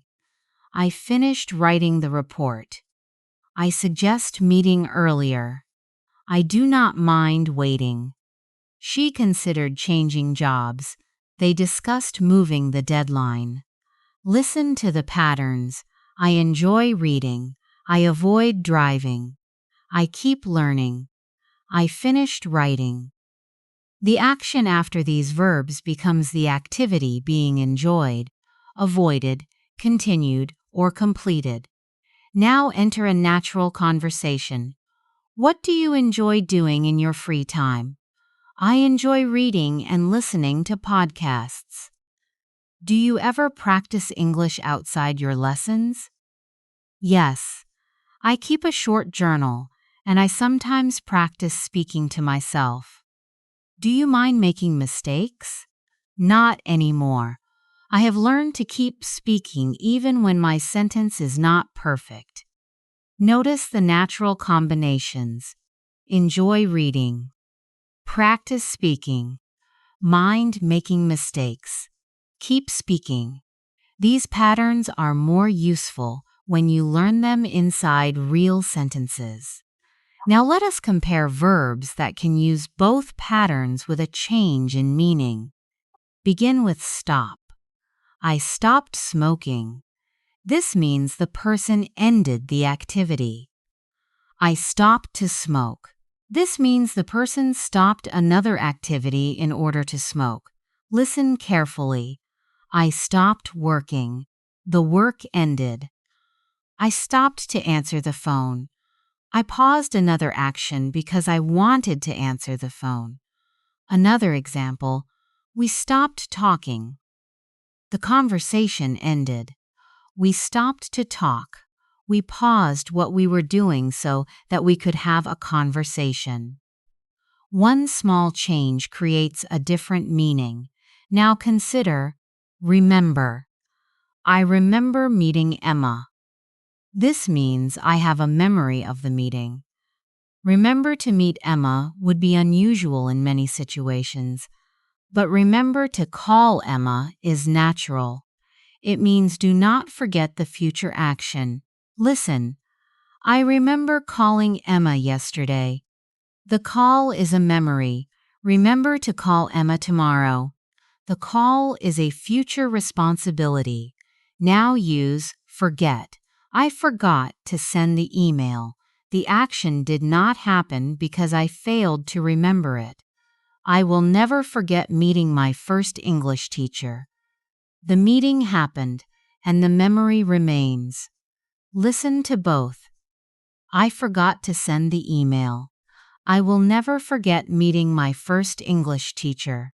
Now let us look at try. Try to open the door. This means make an effort to open it. Try opening the window. This suggests an experiment or possible solution. Imagine a computer is not working. A colleague says, "Try restarting it." This means restarting may solve the problem. Now imagine the computer is difficult to restart.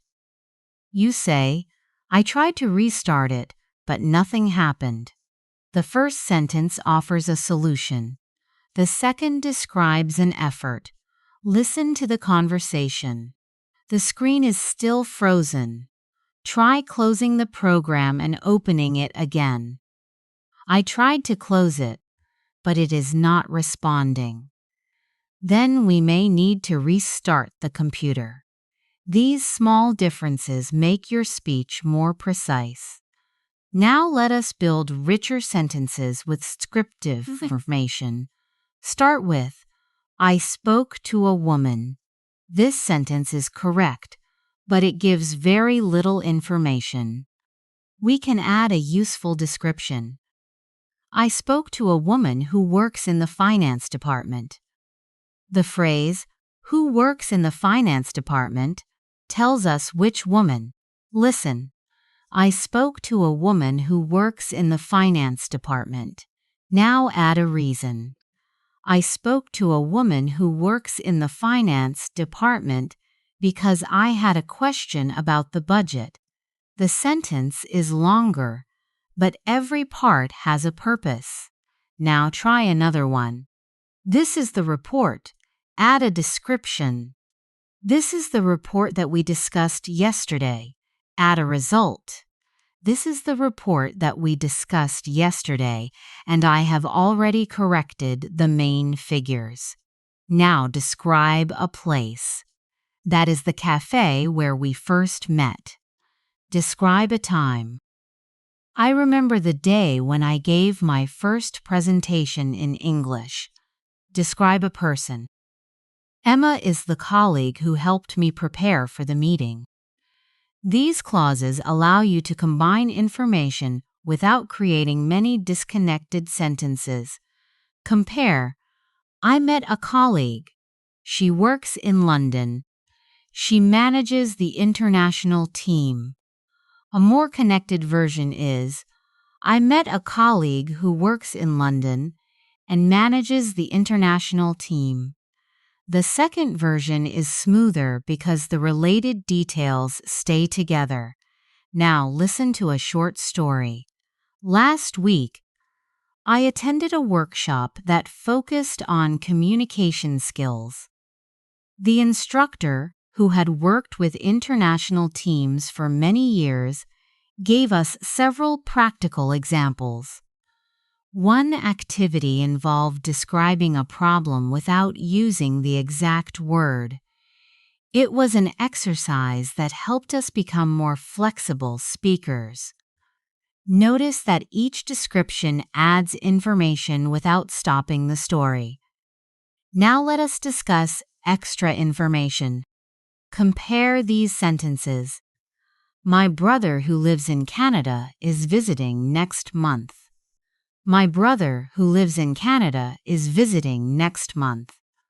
The commas can change how the information is understood. Without commas, the description may identify which brother. Perhaps the speaker has more than one brother. With commas, who lives in Canada adds extra information about a brother who is already identified. In spoken English, the difference is often shown through a slight pause. Listen. My brother who lives in Canada is visiting next month. My brother who lives in Canada is visiting next month.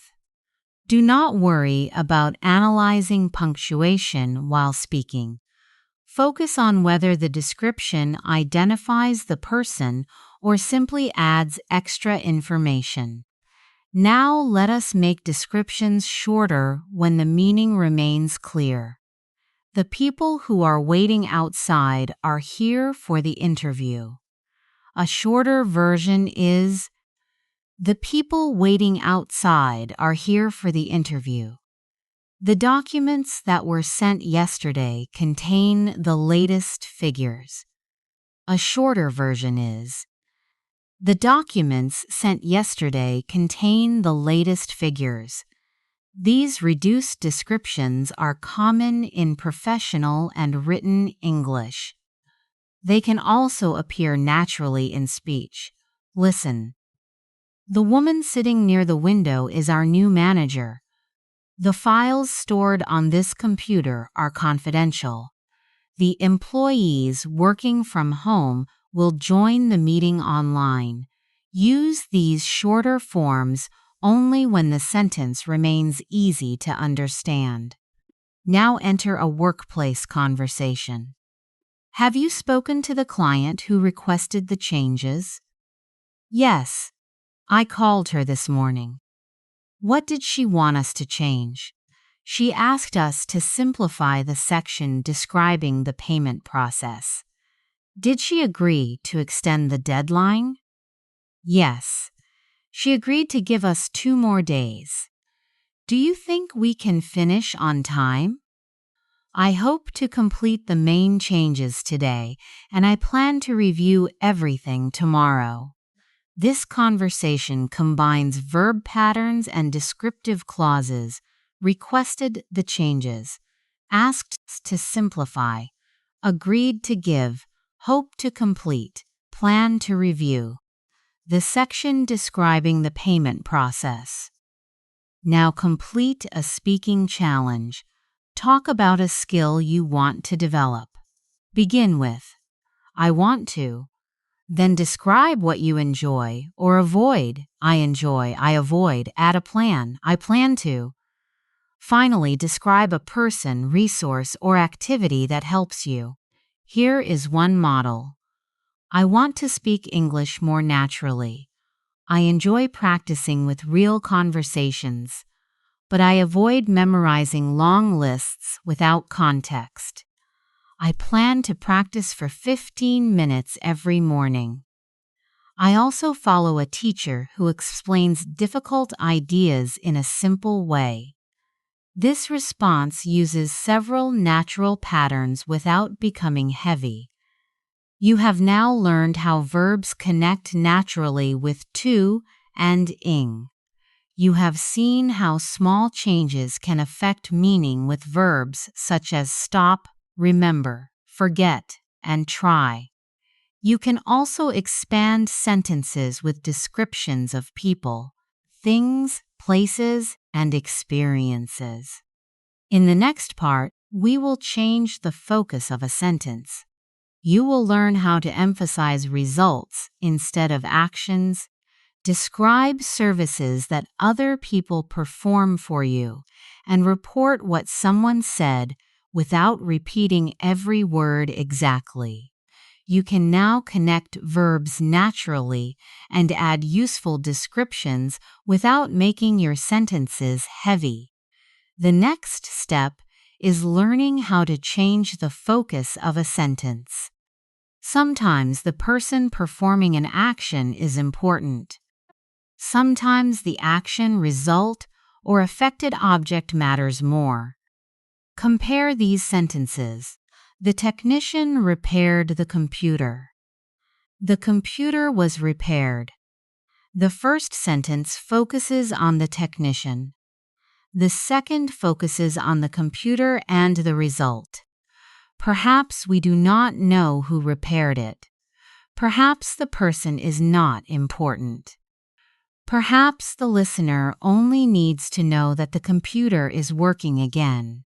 Listen to both sentences. The technician repaired the computer. The computer was repaired. Now add time. The computer was repaired yesterday. Add a present result. The computer was repaired yesterday, so we can use it again. This structure is called the passive voice. But do not begin by thinking about a formula. Begin by asking, what deserves the listener's attention? The person performing the action, or the thing affected by the action? Consider this sentence. Someone stole my bicycle. The person is unknown. A more natural focus may be, my bicycle was stolen. The event and the bicycle matter more than the unknown person. Listen. My bicycle was stolen outside the station. Now add a reaction. My bicycle was stolen outside the station, so I had to walk home. Another example. They canceled the meeting. The meeting was canceled. If the important news is the cancellation, the passive sentence is natural. The meeting was canceled because the manager was ill. Now compare these workplace sentences. The finance team approved the budget. The budget was approved by the finance team. The first sentence focuses on the team's action. The second focuses on the budget but still identifies the team. We use by when the person or group performing the action is useful information. But we do not need to include it every time. The report was completed on Friday. The final figures were checked carefully. The documents were sent to the client. The listener understands the important results even without knowing who performed each action. Now think about your daily environment. What things are done regularly? You might say, the office is cleaned every evening. The emails are answered within 24 hours. The doors are locked at 6. The equipment is checked every month. These sentences focus on procedures and routines. Now listen to a short workplace update. The new software was installed yesterday. Has it been tested yet? Yes, it was tested this morning. Were any problems found?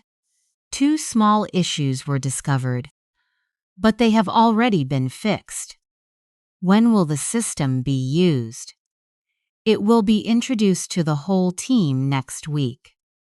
Notice how the focus remains on the software, testing, issues, and future introduction. The people performing the actions are not important in this update.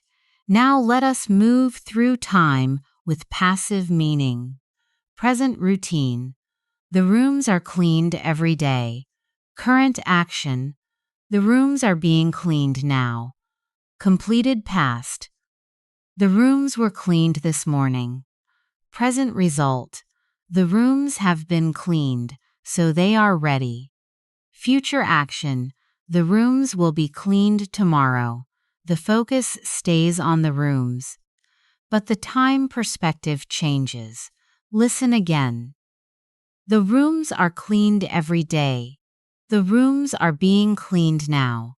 The rooms were cleaned this morning. The rooms have been cleaned. The rooms will be cleaned tomorrow. Now create a passive sentence about your workplace, home, or city. You might say, the rubbish is collected twice a week. The road is being repaired. The building was completed last year. A new shopping center will be opened soon.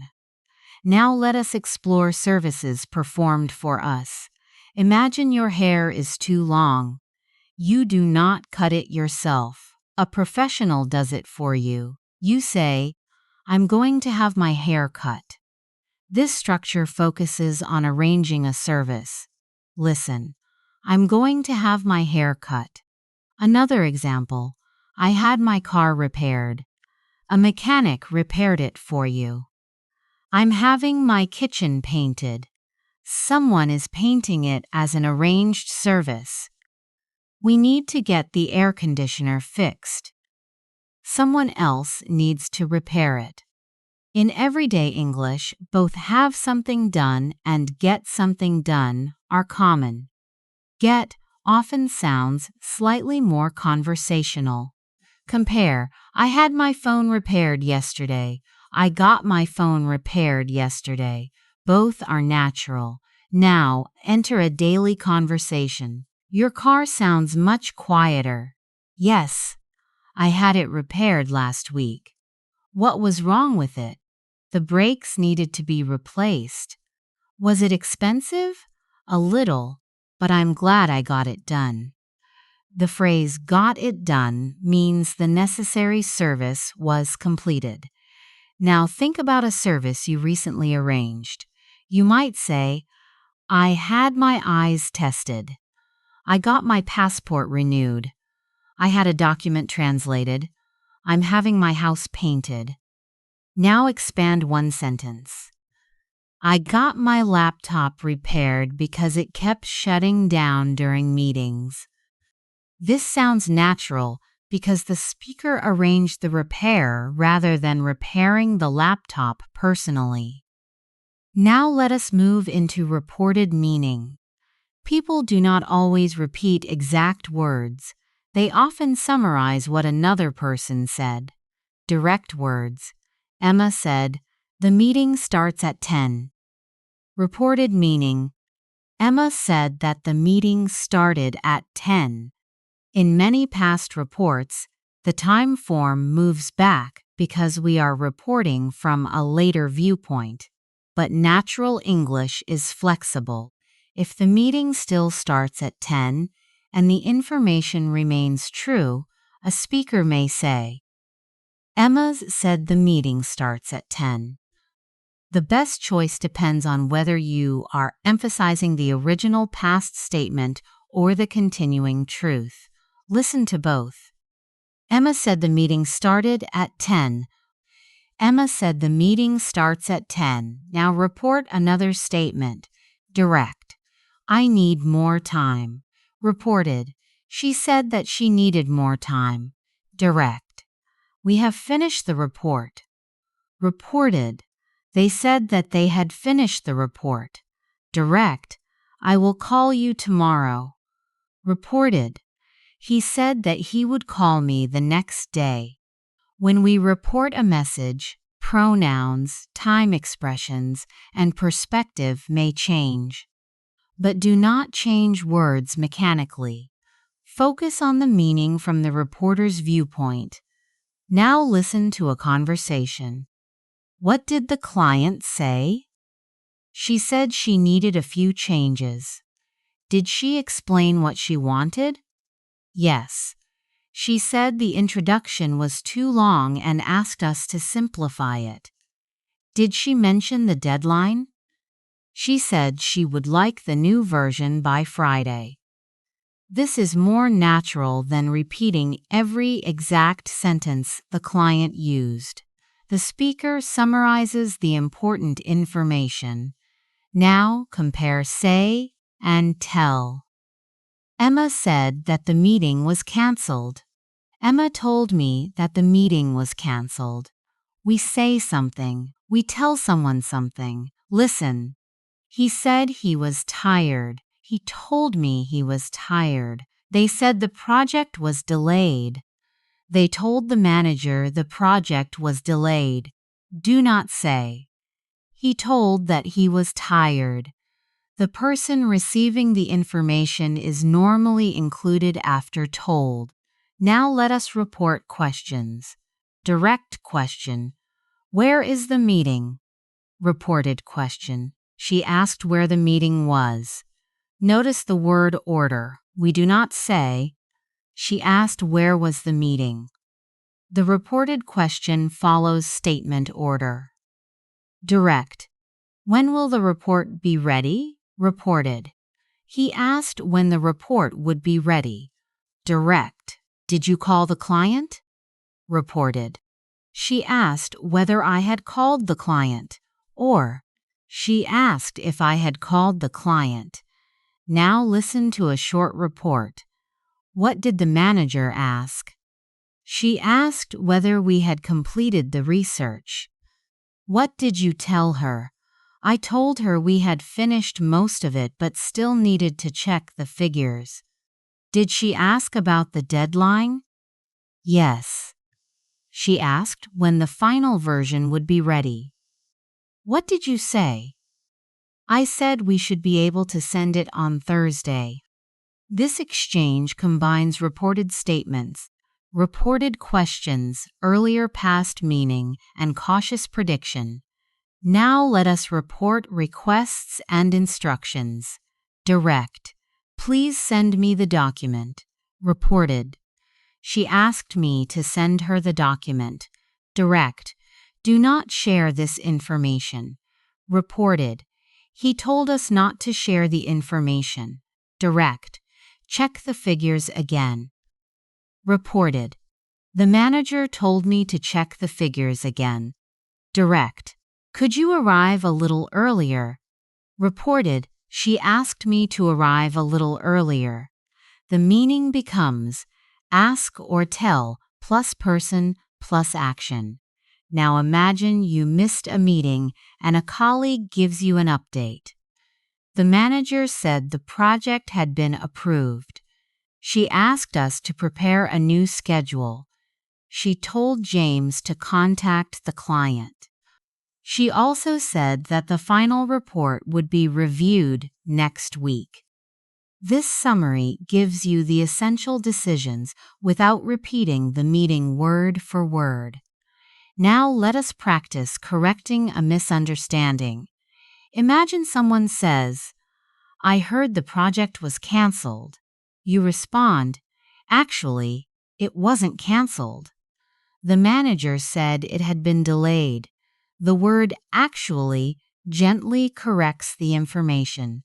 Another person says, Emma told me the deadline was Monday. You respond, I may not have explained it clearly. I said we would review the work on Monday. The final deadline is Wednesday. This kind of reformulation is important in real communication. You do not simply say, you are wrong. You clarify what was said and what was meant. Now complete one final challenge. Turn these direct messages into natural reports. Emma says, I cannot attend the meeting. You report. Emma said she could not attend the meeting. The manager asks, have you completed the report? You report. The manager asked whether I had completed the report. A colleague says, please check these figures. You report. My colleague asked me to check the figures. The technician says, the system will be repaired tomorrow. You report. The technician said the system would be repaired the next day. You have now learned how to focus on results with passive sentences. Describe services arranged for you, summarize statements, report questions, and communicate requests or instructions. You have completed the third major layer of the course. In the next part, we will move into C1 level nuance. You will learn how to soften strong claims, express partial certainty, disagree diplomatically, and emphasize the most important part of a message without sounding unnatural or overly formal. You can now focus attention on results, summarize other people's words, and clarify misunderstandings. The next step is learning how advanced speakers express ideas with greater care. At B1 level, you may say, this plan is wrong. The meaning is clear. But in many professional or sensitive situations, that sentence may sound too direct. A more diplomatic version is, I'm not sure this plan will achieve the result we want. The speaker still expresses concern, but the concern is directed toward the plan, not the person who created it. Listen to both versions. This plan is wrong. I'm not sure this plan will achieve the result we want. The second version creates space for discussion. It sounds thoughtful rather than confrontational. This is called softening or hedging. Advanced speakers often soften a claim when they are not completely certain, when the topic is sensitive, or when they want to respect another person's point of view. Compare these sentences. This will fail. This may not work as expected. You misunderstood me. I may not have explained myself clearly. That idea is unrealistic. I'm not entirely convinced that the idea is practical. The softer versions do not hide the message. They manage the emotional effect of the message. Let us begin with uncertainty. I think the figures are incorrect. This is less forceful than, the figures are incorrect. Now soften it further. I could be wrong, but I think some of the figures may be incorrect. Add a reason.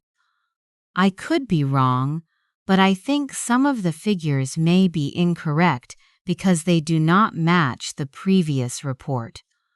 This sentence sounds careful and evidence-based. Now listen to several useful openings.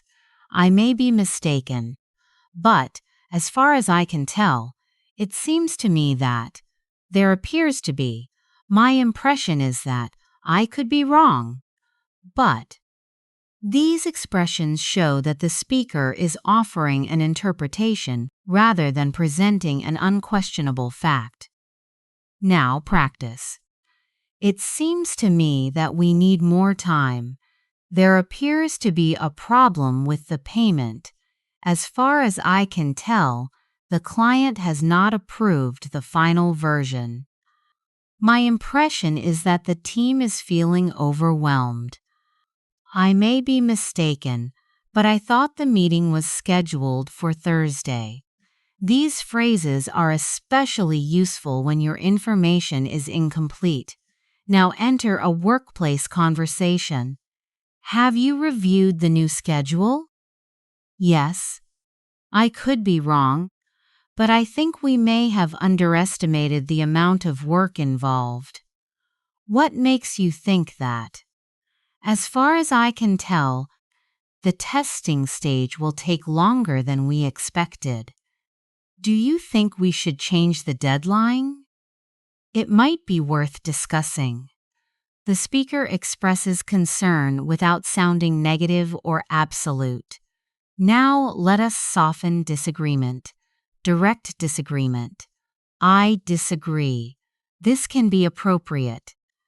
But in many conversations, you may want to acknowledge the other person before presenting a different view. I see your point, but I look at it differently. That's a fair point. However, I'm not completely convinced. I understand where you're coming from, although I have a slightly different perspective. I agree to some extent, but I think we also need to consider the cost.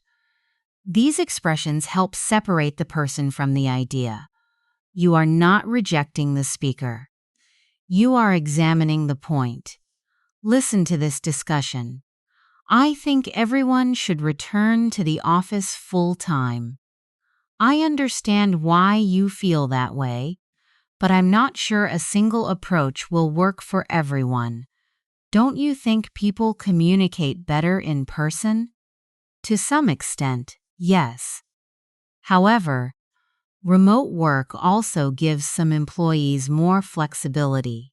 So, what would you suggest? I'd probably recommend a balanced approach. Notice the sequence. Acknowledge. Express a reservation. Give a reason. Offer an alternative. This is a useful pattern for diplomatic disagreement. Now practice the pattern. Begin with, I see your point. Add a reservation. But I'm not completely convinced. Add a reason. Because we do not have enough information yet. Offer a next step. Perhaps we should review the data before making a final decision. Now say the complete response. I see your point, but I'm not completely convinced because we do not have enough information yet. Perhaps we should review the data before making a final decision. This sounds firm, clear, and cooperative. Now let us express partial agreement. Sometimes you agree with one part of an idea but not all of it. I agree up to a point. There is some truth in that. I can see why you would say that. I agree with the general idea, although I have concerns about the details. You may be right about the short-term benefits, but I'm less certain about the long-term effects. These expressions are useful in discussions where the answer is not simply yes or no. Now imagine someone says, "Technology always makes our lives easier." A nuanced response could be, "There is some truth in that, although I think it also creates new problems." The response accepts part of the statement and adds complexity. Now let us talk about careful claims. Compare. People are more stressed today. Many people seem to be experiencing more stress today. The first statement sounds absolute. The second allows for variation. Compare. Working from home increases productivity. Working from home can increase productivity in some situations. The second sentence avoids suggesting that the result is always true. Advanced communication often uses words such as may, might, can, tend to, often, in some cases, to some extent, generally, apparently. These words make claims more precise. Listen, people tend to communicate more directly when they are under pressure. Remote work can improve flexibility in some cases. The new policy may create unexpected difficulties. Employees generally respond better when expectations are clear. These are not weak sentences. They are carefully limited sentences. Now let us move to emphasis. Sometimes you want one part of the message to receive special attention. Basic sentence. I need more time. Emphasized version. What I need is more time. The second sentence places strong attention on more time. Listen. I need clear instructions. What I need is clear instructions. I value honesty. What I value most is honesty. We need to improve communication. What we need to improve is communication. This pattern is useful when correcting an assumption or clarifying a priority. Imagine someone says, "You need more staff." You respond, "What we really need is a clearer system." The emphasis redirects the discussion. Now use another emphasis pattern. It was Emma who found the mistake. The sentence emphasizes Emma. It was the final page that contained the mistake. The sentence emphasizes the final page. It was during the meeting that we noticed the problem. The sentence emphasizes the time. These structures are useful when the listener has misunderstood an important detail. Listen to the exchange. James found the error, didn't he? No, it was Emma who found it. Was it in the introduction? No, it was the final section that contained the problem. This kind of emphasis corrects information clearly. Do not use these patterns in every sentence. They are effective because they are selective. Now let us explore inversion for strong emphasis. Normal sentence. I had never seen such a complicated report. More emphatic and formal. Never had I seen such a complicated report. Normal. We rarely receive complaints like this. More emphatic. Rarely do we receive complaints like this. These structures appear in formal speech, storytelling, presentations, and written English. They are less common in relaxed daily conversation. Use them when the tone genuinely requires emphasis. Listen. Never had I felt so unprepared. Rarely do we see such a dramatic change. Only after the meeting did I understand the real problem. The final example emphasizes that understanding came later. Now compare a natural conversational version. I didn't understand the real problem until after the meeting. Both versions are correct. The second is more common in everyday conversation. The first creates stronger dramatic emphasis. Advanced fluency means choosing the version that fits the situation. It does not mean always choosing the most complex structure. Now let us combine diplomacy and emphasis in one professional discussion. I appreciate the work the team has done. However, I'm concerned that the current plan may be too ambitious. Which part concerns you most? What worries me is the testing schedule. Do you think the deadline is impossible? I wouldn't say it is impossible, but it may be difficult to meet without additional support. What would you recommend? What I would suggest is adding one more person to the testing team. This conversation avoids both extremes. The speaker is not vague. The speaker is also not aggressive. The language is careful, specific, and solution-focused. Now complete a speaking challenge. Imagine you disagree with a proposal to shorten a project by 2 weeks. Begin by acknowledging the idea. I understand why a shorter schedule would be attractive. Express a reservation. However, I'm not entirely convinced that it would be realistic. Give a reason. As far as I can tell, the testing stage alone will require at least 10 days. Emphasize the priority. What we need to protect is the quality of the final result. Offer an alternative. Perhaps we could shorten the planning stage instead. Now combine the ideas naturally. I understand why a shorter schedule would be attractive. However, I'm not entirely convinced that it would be realistic. As far as I can tell, the testing stage alone will require at least 10 days. What we need to protect is the quality of the final result. Perhaps we could shorten the planning stage instead. You have now entered the C1 nuance stage.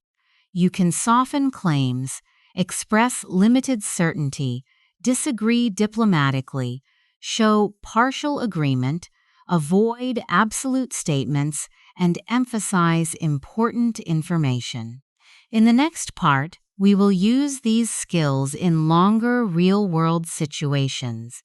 You will tell stories, give feedback, manage interruptions, explain problems, propose solutions, and handle difficult conversations without losing clarity or confidence.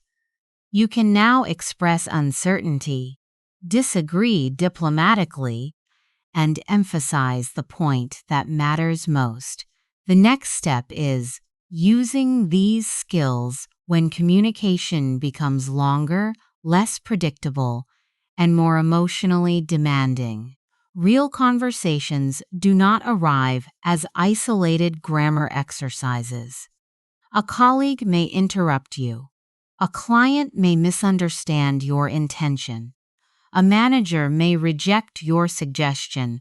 You may need to explain a problem, protect a relationship, and propose a solution at the same time. Let us begin with storytelling. A clear story usually gives the listener 5 things: the situation, the background, the unexpected event, The response, the result or lesson. Imagine Emma is describing a difficult presentation. Last month, I gave a presentation to an international client. This sets the scene. I had prepared carefully, and I felt reasonably confident before the meeting. This gives the background. But just as I began speaking, the screen stopped working. This introduces the problem. I was caught off guard, but I continued without the slides. This describes her response. In the end, the client appreciated how calmly I handled the situation. This gives the result. Now listen to the full story. Last month, I gave a presentation to an international client. I had prepared carefully, and I felt reasonably confident before the meeting. But just as I began speaking, the screen stopped working. I was caught off guard, but I continued without the slides. In the end, the client appreciated how calmly I handled the situation. Notice how the time forms work together. I gave introduces the completed event. I had prepared describes what happened before the presentation. I began speaking moves the story forward. The screen stopped working creates the turning point. I continued shows the response. Grammar helps the listener follow the sequence without confusion. Now add reflection. Looking back, I realized that knowing the material was more important than having perfect slides. This final sentence explains why the experience mattered. A story becomes more engaging when it includes not only what happened, but also how the speaker understood it. Now tell a short story about a difficult moment. Begin with, a few weeks ago, add the background. I had been introduced the unexpected event, but just as. Explain your response. So I decided to. Finish with a lesson. Looking back, here is one model. A few weeks ago, I attended an important meeting. I had been preparing for it for several days, but just as I was about to speak, I realized I had opened the wrong document.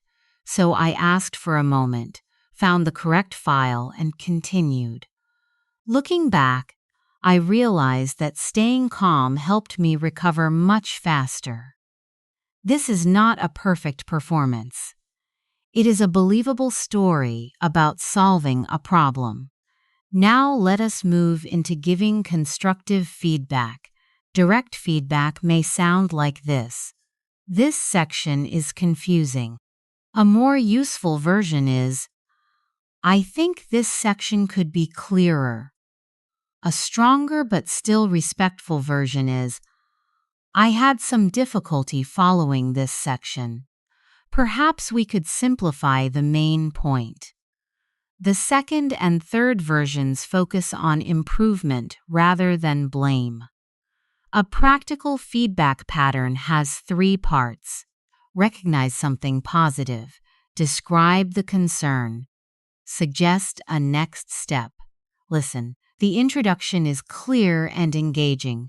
That said, the middle section feels slightly repetitive. Perhaps we could shorten it and add one stronger example. Now hear the complete response. The introduction is clear and engaging. That said, the middle section feels slightly repetitive. Perhaps we could shorten it and add one stronger example. This sounds balanced because the praise is specific, the concern is limited, and the suggestion is practical. Now enter a workplace discussion. Could you give me some feedback on the report? Of course. The structure is very clear and the recommendations are easy to follow. Is there anything I should change?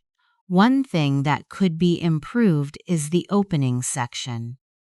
What seems unclear? It provides useful background, but it may be longer than necessary. What would you suggest? I'd consider reducing it by about a third and moving the main conclusion closer to the beginning. The feedback is honest, but it does not attack the writer. Now practice changing direct criticism into constructive language. This is too long. This may be slightly longer than it needs to be. You didn't explain the problem. I'm not sure the problem has been explained clearly enough. This idea won't work. I have some concerns about how this idea would work in practice. You made several mistakes. There are a few areas that may need to be reviewed. The softer versions are not always the only correct choices, but they are useful when the relationship and tone matter. Now let us manage an interruption. Imagine you are explaining a proposal. A colleague interrupts and says, "But we have already tried that." You could react defensively, or you could protect the conversation. "I understand.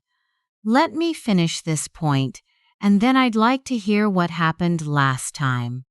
This response acknowledges the interruption without losing control. Another useful phrase is, "If I could just finish this thought," or "I'll come back to that in a moment." Listen to the exchange. "I think we should test the new system with a smaller group first. But we already tested something similar last year." That's a fair point. "If I could just finish this thought, I'll explain how this approach would be different." All right, go ahead. The previous test involved the whole department. What I'm suggesting is a 2-week trial with only 5 users. The speaker does not ignore the objection. The speaker delays it briefly, completes the explanation, and then addresses the concern. Now imagine you are the person interrupting.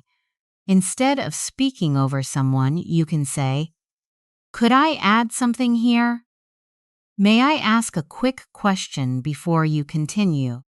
Sorry to interrupt, but could you clarify one point?" These expressions show respect for the other speaker's turn. Now let us handle misunderstanding. Imagine you say, "We may need to delay the launch." A colleague responds, "So you want to cancel the project?" You need to correct the interpretation. "That's not quite what I meant. I'm suggesting a short delay, not a cancellation." The goal would be to give the team enough time to solve the remaining problems. The correction follows 3 steps: signal the misunderstanding, clarify the intended meaning, explain the reason, listen to the full response. "That's not quite what I meant. I'm suggesting a short delay, not a cancellation." The goal would be to give the team enough time to solve the remaining problems. Now practice another repair. "I don't think the team is ready." Someone reacts, "Are you saying the team is not capable?" You answer, "No, that's not what I'm saying. The team has the necessary skills, but they have not received all the information yet." This response protects the team while clarifying the concern. Now let us explain a problem and propose a solution. A clear professional explanation often includes the core issue, the cause, the consequence, the proposed action. Listen. The main issue is that we have not received the final figures. The supplier sent the information late. As a result, The finance team cannot complete the report. I suggest moving the review meeting to Thursday. Now combine the ideas. The main issue is that we have not received the final figures because the supplier sent the information late. As a result, the finance team cannot complete the report. I suggest moving the review meeting to Thursday. This response is useful because it does not remain at the level of complaint. It explains the cause and offers a next step. Now hear a longer discussion. Why hasn't the report been completed? The main issue is that we are still waiting for the final sales data. When were we supposed to receive it? It was expected yesterday, but the regional office has asked for more time. How will that affect us? Unless we receive the figures by this afternoon, we won't be able to complete the report before tomorrow. What do you recommend? I suggest moving the review meeting to Friday. That would give us enough time to check the data properly. Could we keep the original meeting and review the rest of the report? We could, although I'm concerned that discussing incomplete figures may create confusion. The speakers use cause, conditions, cautious disagreement, and possible solutions. Now let us discuss mixed feelings. In difficult conversations, your feelings may not be simple. You can say, "I'm pleased with the progress, but I'm still concerned about the deadline. I understand the decision, although I'm disappointed by the outcome. I'm excited about the opportunity, but I'm also slightly nervous. I appreciate the offer, yet I'm not sure it is the right step for me." These sentences allow two emotions or opinions to exist together. That sounds more natural than forcing every experience into a simple positive or negative category. Now imagine you have been offered a promotion that requires moving to another city. A thoughtful response might be, "I'm genuinely grateful for the opportunity, and the position sounds exciting." At the same time, moving would have a significant effect on my family, so I need some time to think it through. This response shows appreciation, interest, concern, and a need for time. Now let us combine everything in one difficult workplace conversation. I'd like to discuss the new deadline. Of course. Is there a problem? I'm concerned that completing the project by Monday may affect the quality of the final result. We really need it by Monday. I understand the urgency. However, the testing team has found two issues that still need to be resolved. Are you saying Monday is impossible? I wouldn't say it is impossible, but it would involve a significant risk. What would you suggest? If we moved the deadline to Wednesday, the team would have enough time to test the system properly. Could we compromise and deliver the main version on Monday? That might work, as long as we clearly explain that the final testing will continue until Wednesday. All right. Please prepare a revised schedule. I'll send it this afternoon. Notice how the speaker raises the concern carefully, acknowledges the pressure, explains the evidence, avoids an absolute claim, offers an alternative, accepts a compromise, confirms the next action. This is grammar working as communication strategy. Now complete your own response to this situation. Your manager asks you to finish a complex task one day earlier. Begin with acknowledgement. I understand why the task is urgent. Express the concern. However, I'm concerned that finishing one day earlier may affect the accuracy of the work. Explain the reason. There are still several details that need to be checked. Offer a solution. Would it be possible to send the main section tomorrow and the completed version the following morning? This response is clear, respectful, and solution-focused. You can now use grammar in stories, feedback, interruptions, misunderstandings, workplace problems, compromises, and emotionally complex situations. In the final part, the support will gradually disappear. You will choose structures from meaning alone, complete unfinished conversations, correct unnatural sentences, explain forgotten words, and respond to situations without receiving the model answer first. You have now reached the final stage of this course. Until this point, I have explained the meaning, provided examples, and guided you through each response. From now on, some of that support will disappear. You will need to listen to the situation, understand the speaker's intention, and choose a natural structure on your own. Do not search for the name of the grammar rule. Focus on the meaning. Focus on the relationship. Focus on what the speaker is trying to achieve. Let us begin with a quick recognition challenge. You want to describe a regular habit.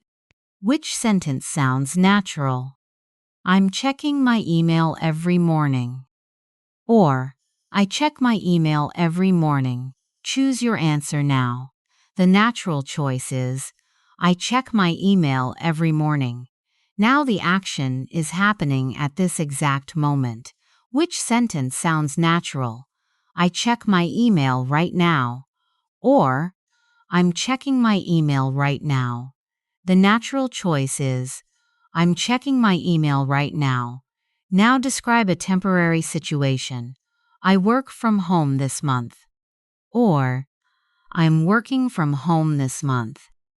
The more natural choice is, I'm working from home this month. You have just changed the grammar by changing the speaker's perspective. Now let us move through time. Complete this sentence. Yesterday, while I was preparing dinner, create an unexpected event. You might say, yesterday, while I was preparing dinner, the electricity went out. Now add what had happened before. Before that, I had already cooked most of the food. Add a future response. If it happens again, I'll use the small gas stove. One situation has now connected the past, an earlier past action, and a future possibility. Let us make the challenge less controlled. Imagine a colleague asks, "Why hasn't the report been sent yet?" Respond before hearing the model. Explain the cause. Describe the current situation. Give an expected completion time.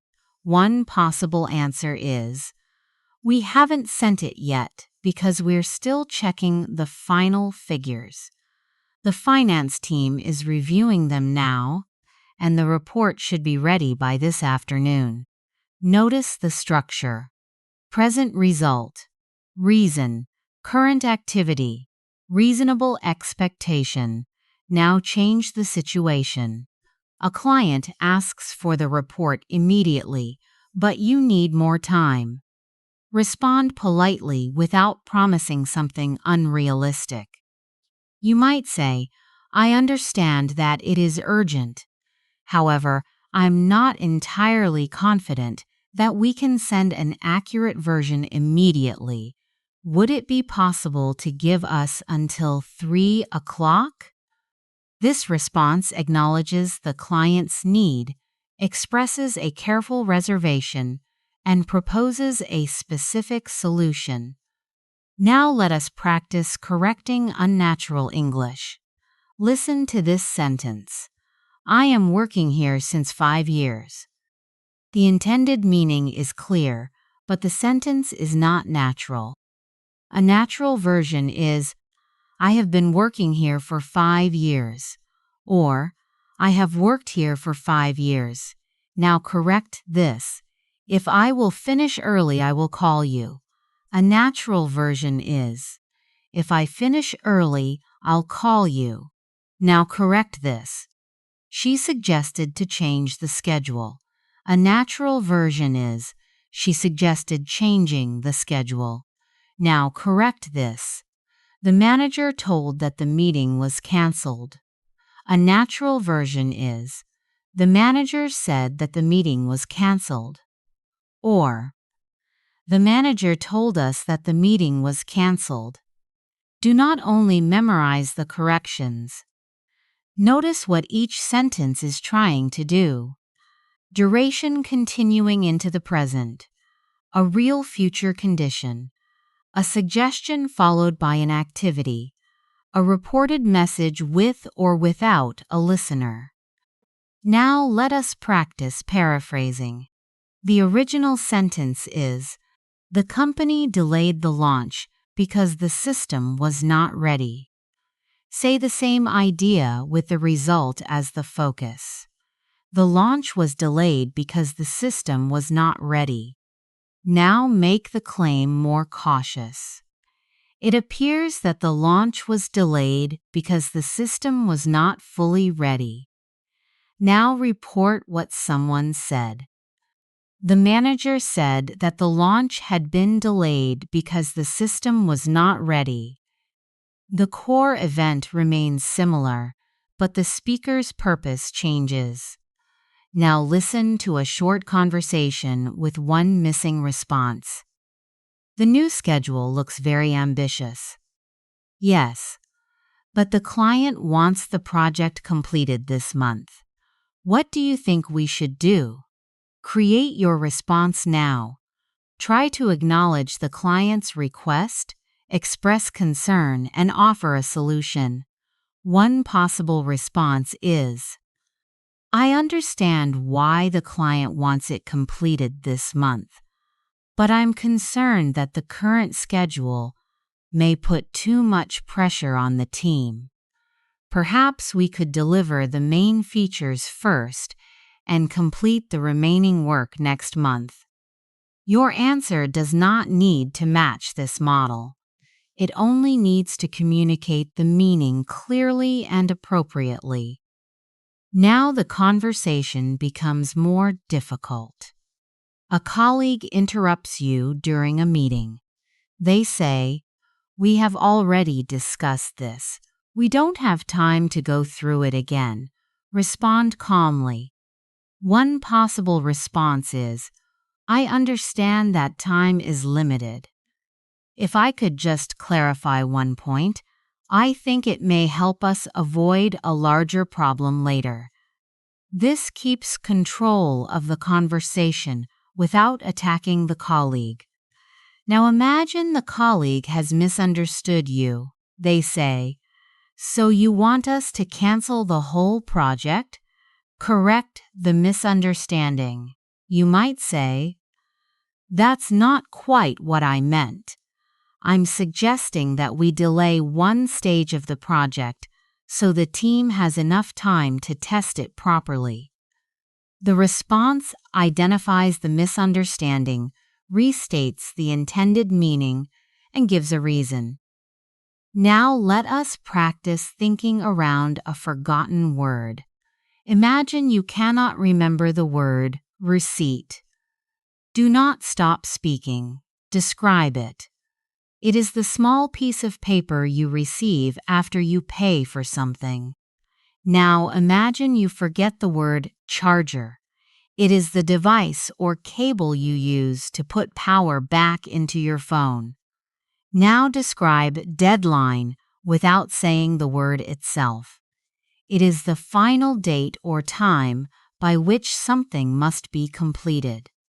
This skill keeps you inside English. You do not need the perfect word immediately. You need a clear path to the meaning. Now it is your turn. Think of an object near you. Do not say its name. Describe its category. Explain what it is used for. Describe what it looks like. Compare it with something similar. For example, it is a small electronic device. I use it to control the television. It has several buttons, and it is usually smaller than a phone. The word is remote control. Now let us move into a 30-second speaking challenge. Choose one real goal from your life. Explain what the goal is. Say why it matters. Describe what you have already done. Mention one difficulty. Explain what you will do if the difficulty continues. Finish with a realistic hope for the future. You may begin like this. One goal I am working toward is continue on your own before hearing the model. Here is one possible response. One goal I am working toward is speaking English more confidently in professional situations. It matters to me because I want to communicate clearly with international colleagues. I have already started listening to English every day and practicing short conversations. Although I still hesitate sometimes, I am becoming more comfortable. If I continue to struggle with a sentence, I will use simpler words instead of stopping completely. By the end of this year, I hope I will have become a more flexible and confident speaker. This response uses grammar from across the course, a current goal, a reason, present experience, an action already started, contrast, a real future condition, a future hope viewed from a later point. Now let us complete the final conversation. There is no rule name, there is only meaning. Emma, how has your English changed recently? I have become more confident, especially when I need to explain my ideas. What has helped you the most? I have been practicing regularly and paying more attention to complete sentence patterns. Do you still make mistakes? Of course. But I no longer feel that every mistake ends the conversation. What do you do when you forget a word? I describe the meaning, give an example, or use a simpler expression. How would you handle a disagreement at work? I would acknowledge the other person's point, explain my concern carefully, and suggest an alternative. What are you going to focus on next? I'm going to practice responding more quickly in unpredictable conversations. You sound much more confident. I feel more confident, but I also know that fluency develops through consistent practice. This is the real purpose of grammar, not naming every structure, not completing isolated exercises, not trying to sound complicated. Grammar helps you locate events in time. It helps you connect causes and results. It helps you express certainty and doubt. It helps you ask, clarify, describe, disagree, negotiate, and repair misunderstandings. It allows your listener to see the same picture you see in your mind. Take a moment and reflect on what you have practiced. You built simple sentences and expanded them naturally. You described routines, present actions, and temporary situations. You moved through past events, future plans, experiences, and changing situations. You asked direct and polite questions. You expressed ability, advice, possibility, obligation, and uncertainty. You connected ideas through reason, contrast, condition, and consequence. You used descriptive clauses, passive focus, reported meaning, diplomatic disagreement, and careful emphasis. Most importantly, you used grammar to communicate. Now repeat these final affirmations quietly or aloud. I can build clear sentences from simple ideas. I can pause without leaving the conversation. I can correct myself and continue.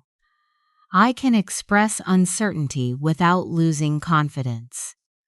I can use simple words when I forget a difficult one. I can choose grammar from meaning and context. My English becomes more flexible through consistent practice. You do not need to remember every example from this course today. Return to the sections that challenged you. Repeat the conversations. Pause before the model answers. Change the details and make the sentences true for your own life. Each time you do that, grammar becomes less like information and more like a speaking habit. Thank you for spending this time with me. I'm Emma, and this is Talk Grow English. Subscribe and continue practicing with us if you want to turn English knowledge into confident communication. In the next Talk Grow English lesson, we will take these grammar patterns into faster and less predictable conversations. You will need to listen, understand the intention, and respond before you have time to translate. Until then, keep listening, keep speaking, and trust the progress that comes from real practice.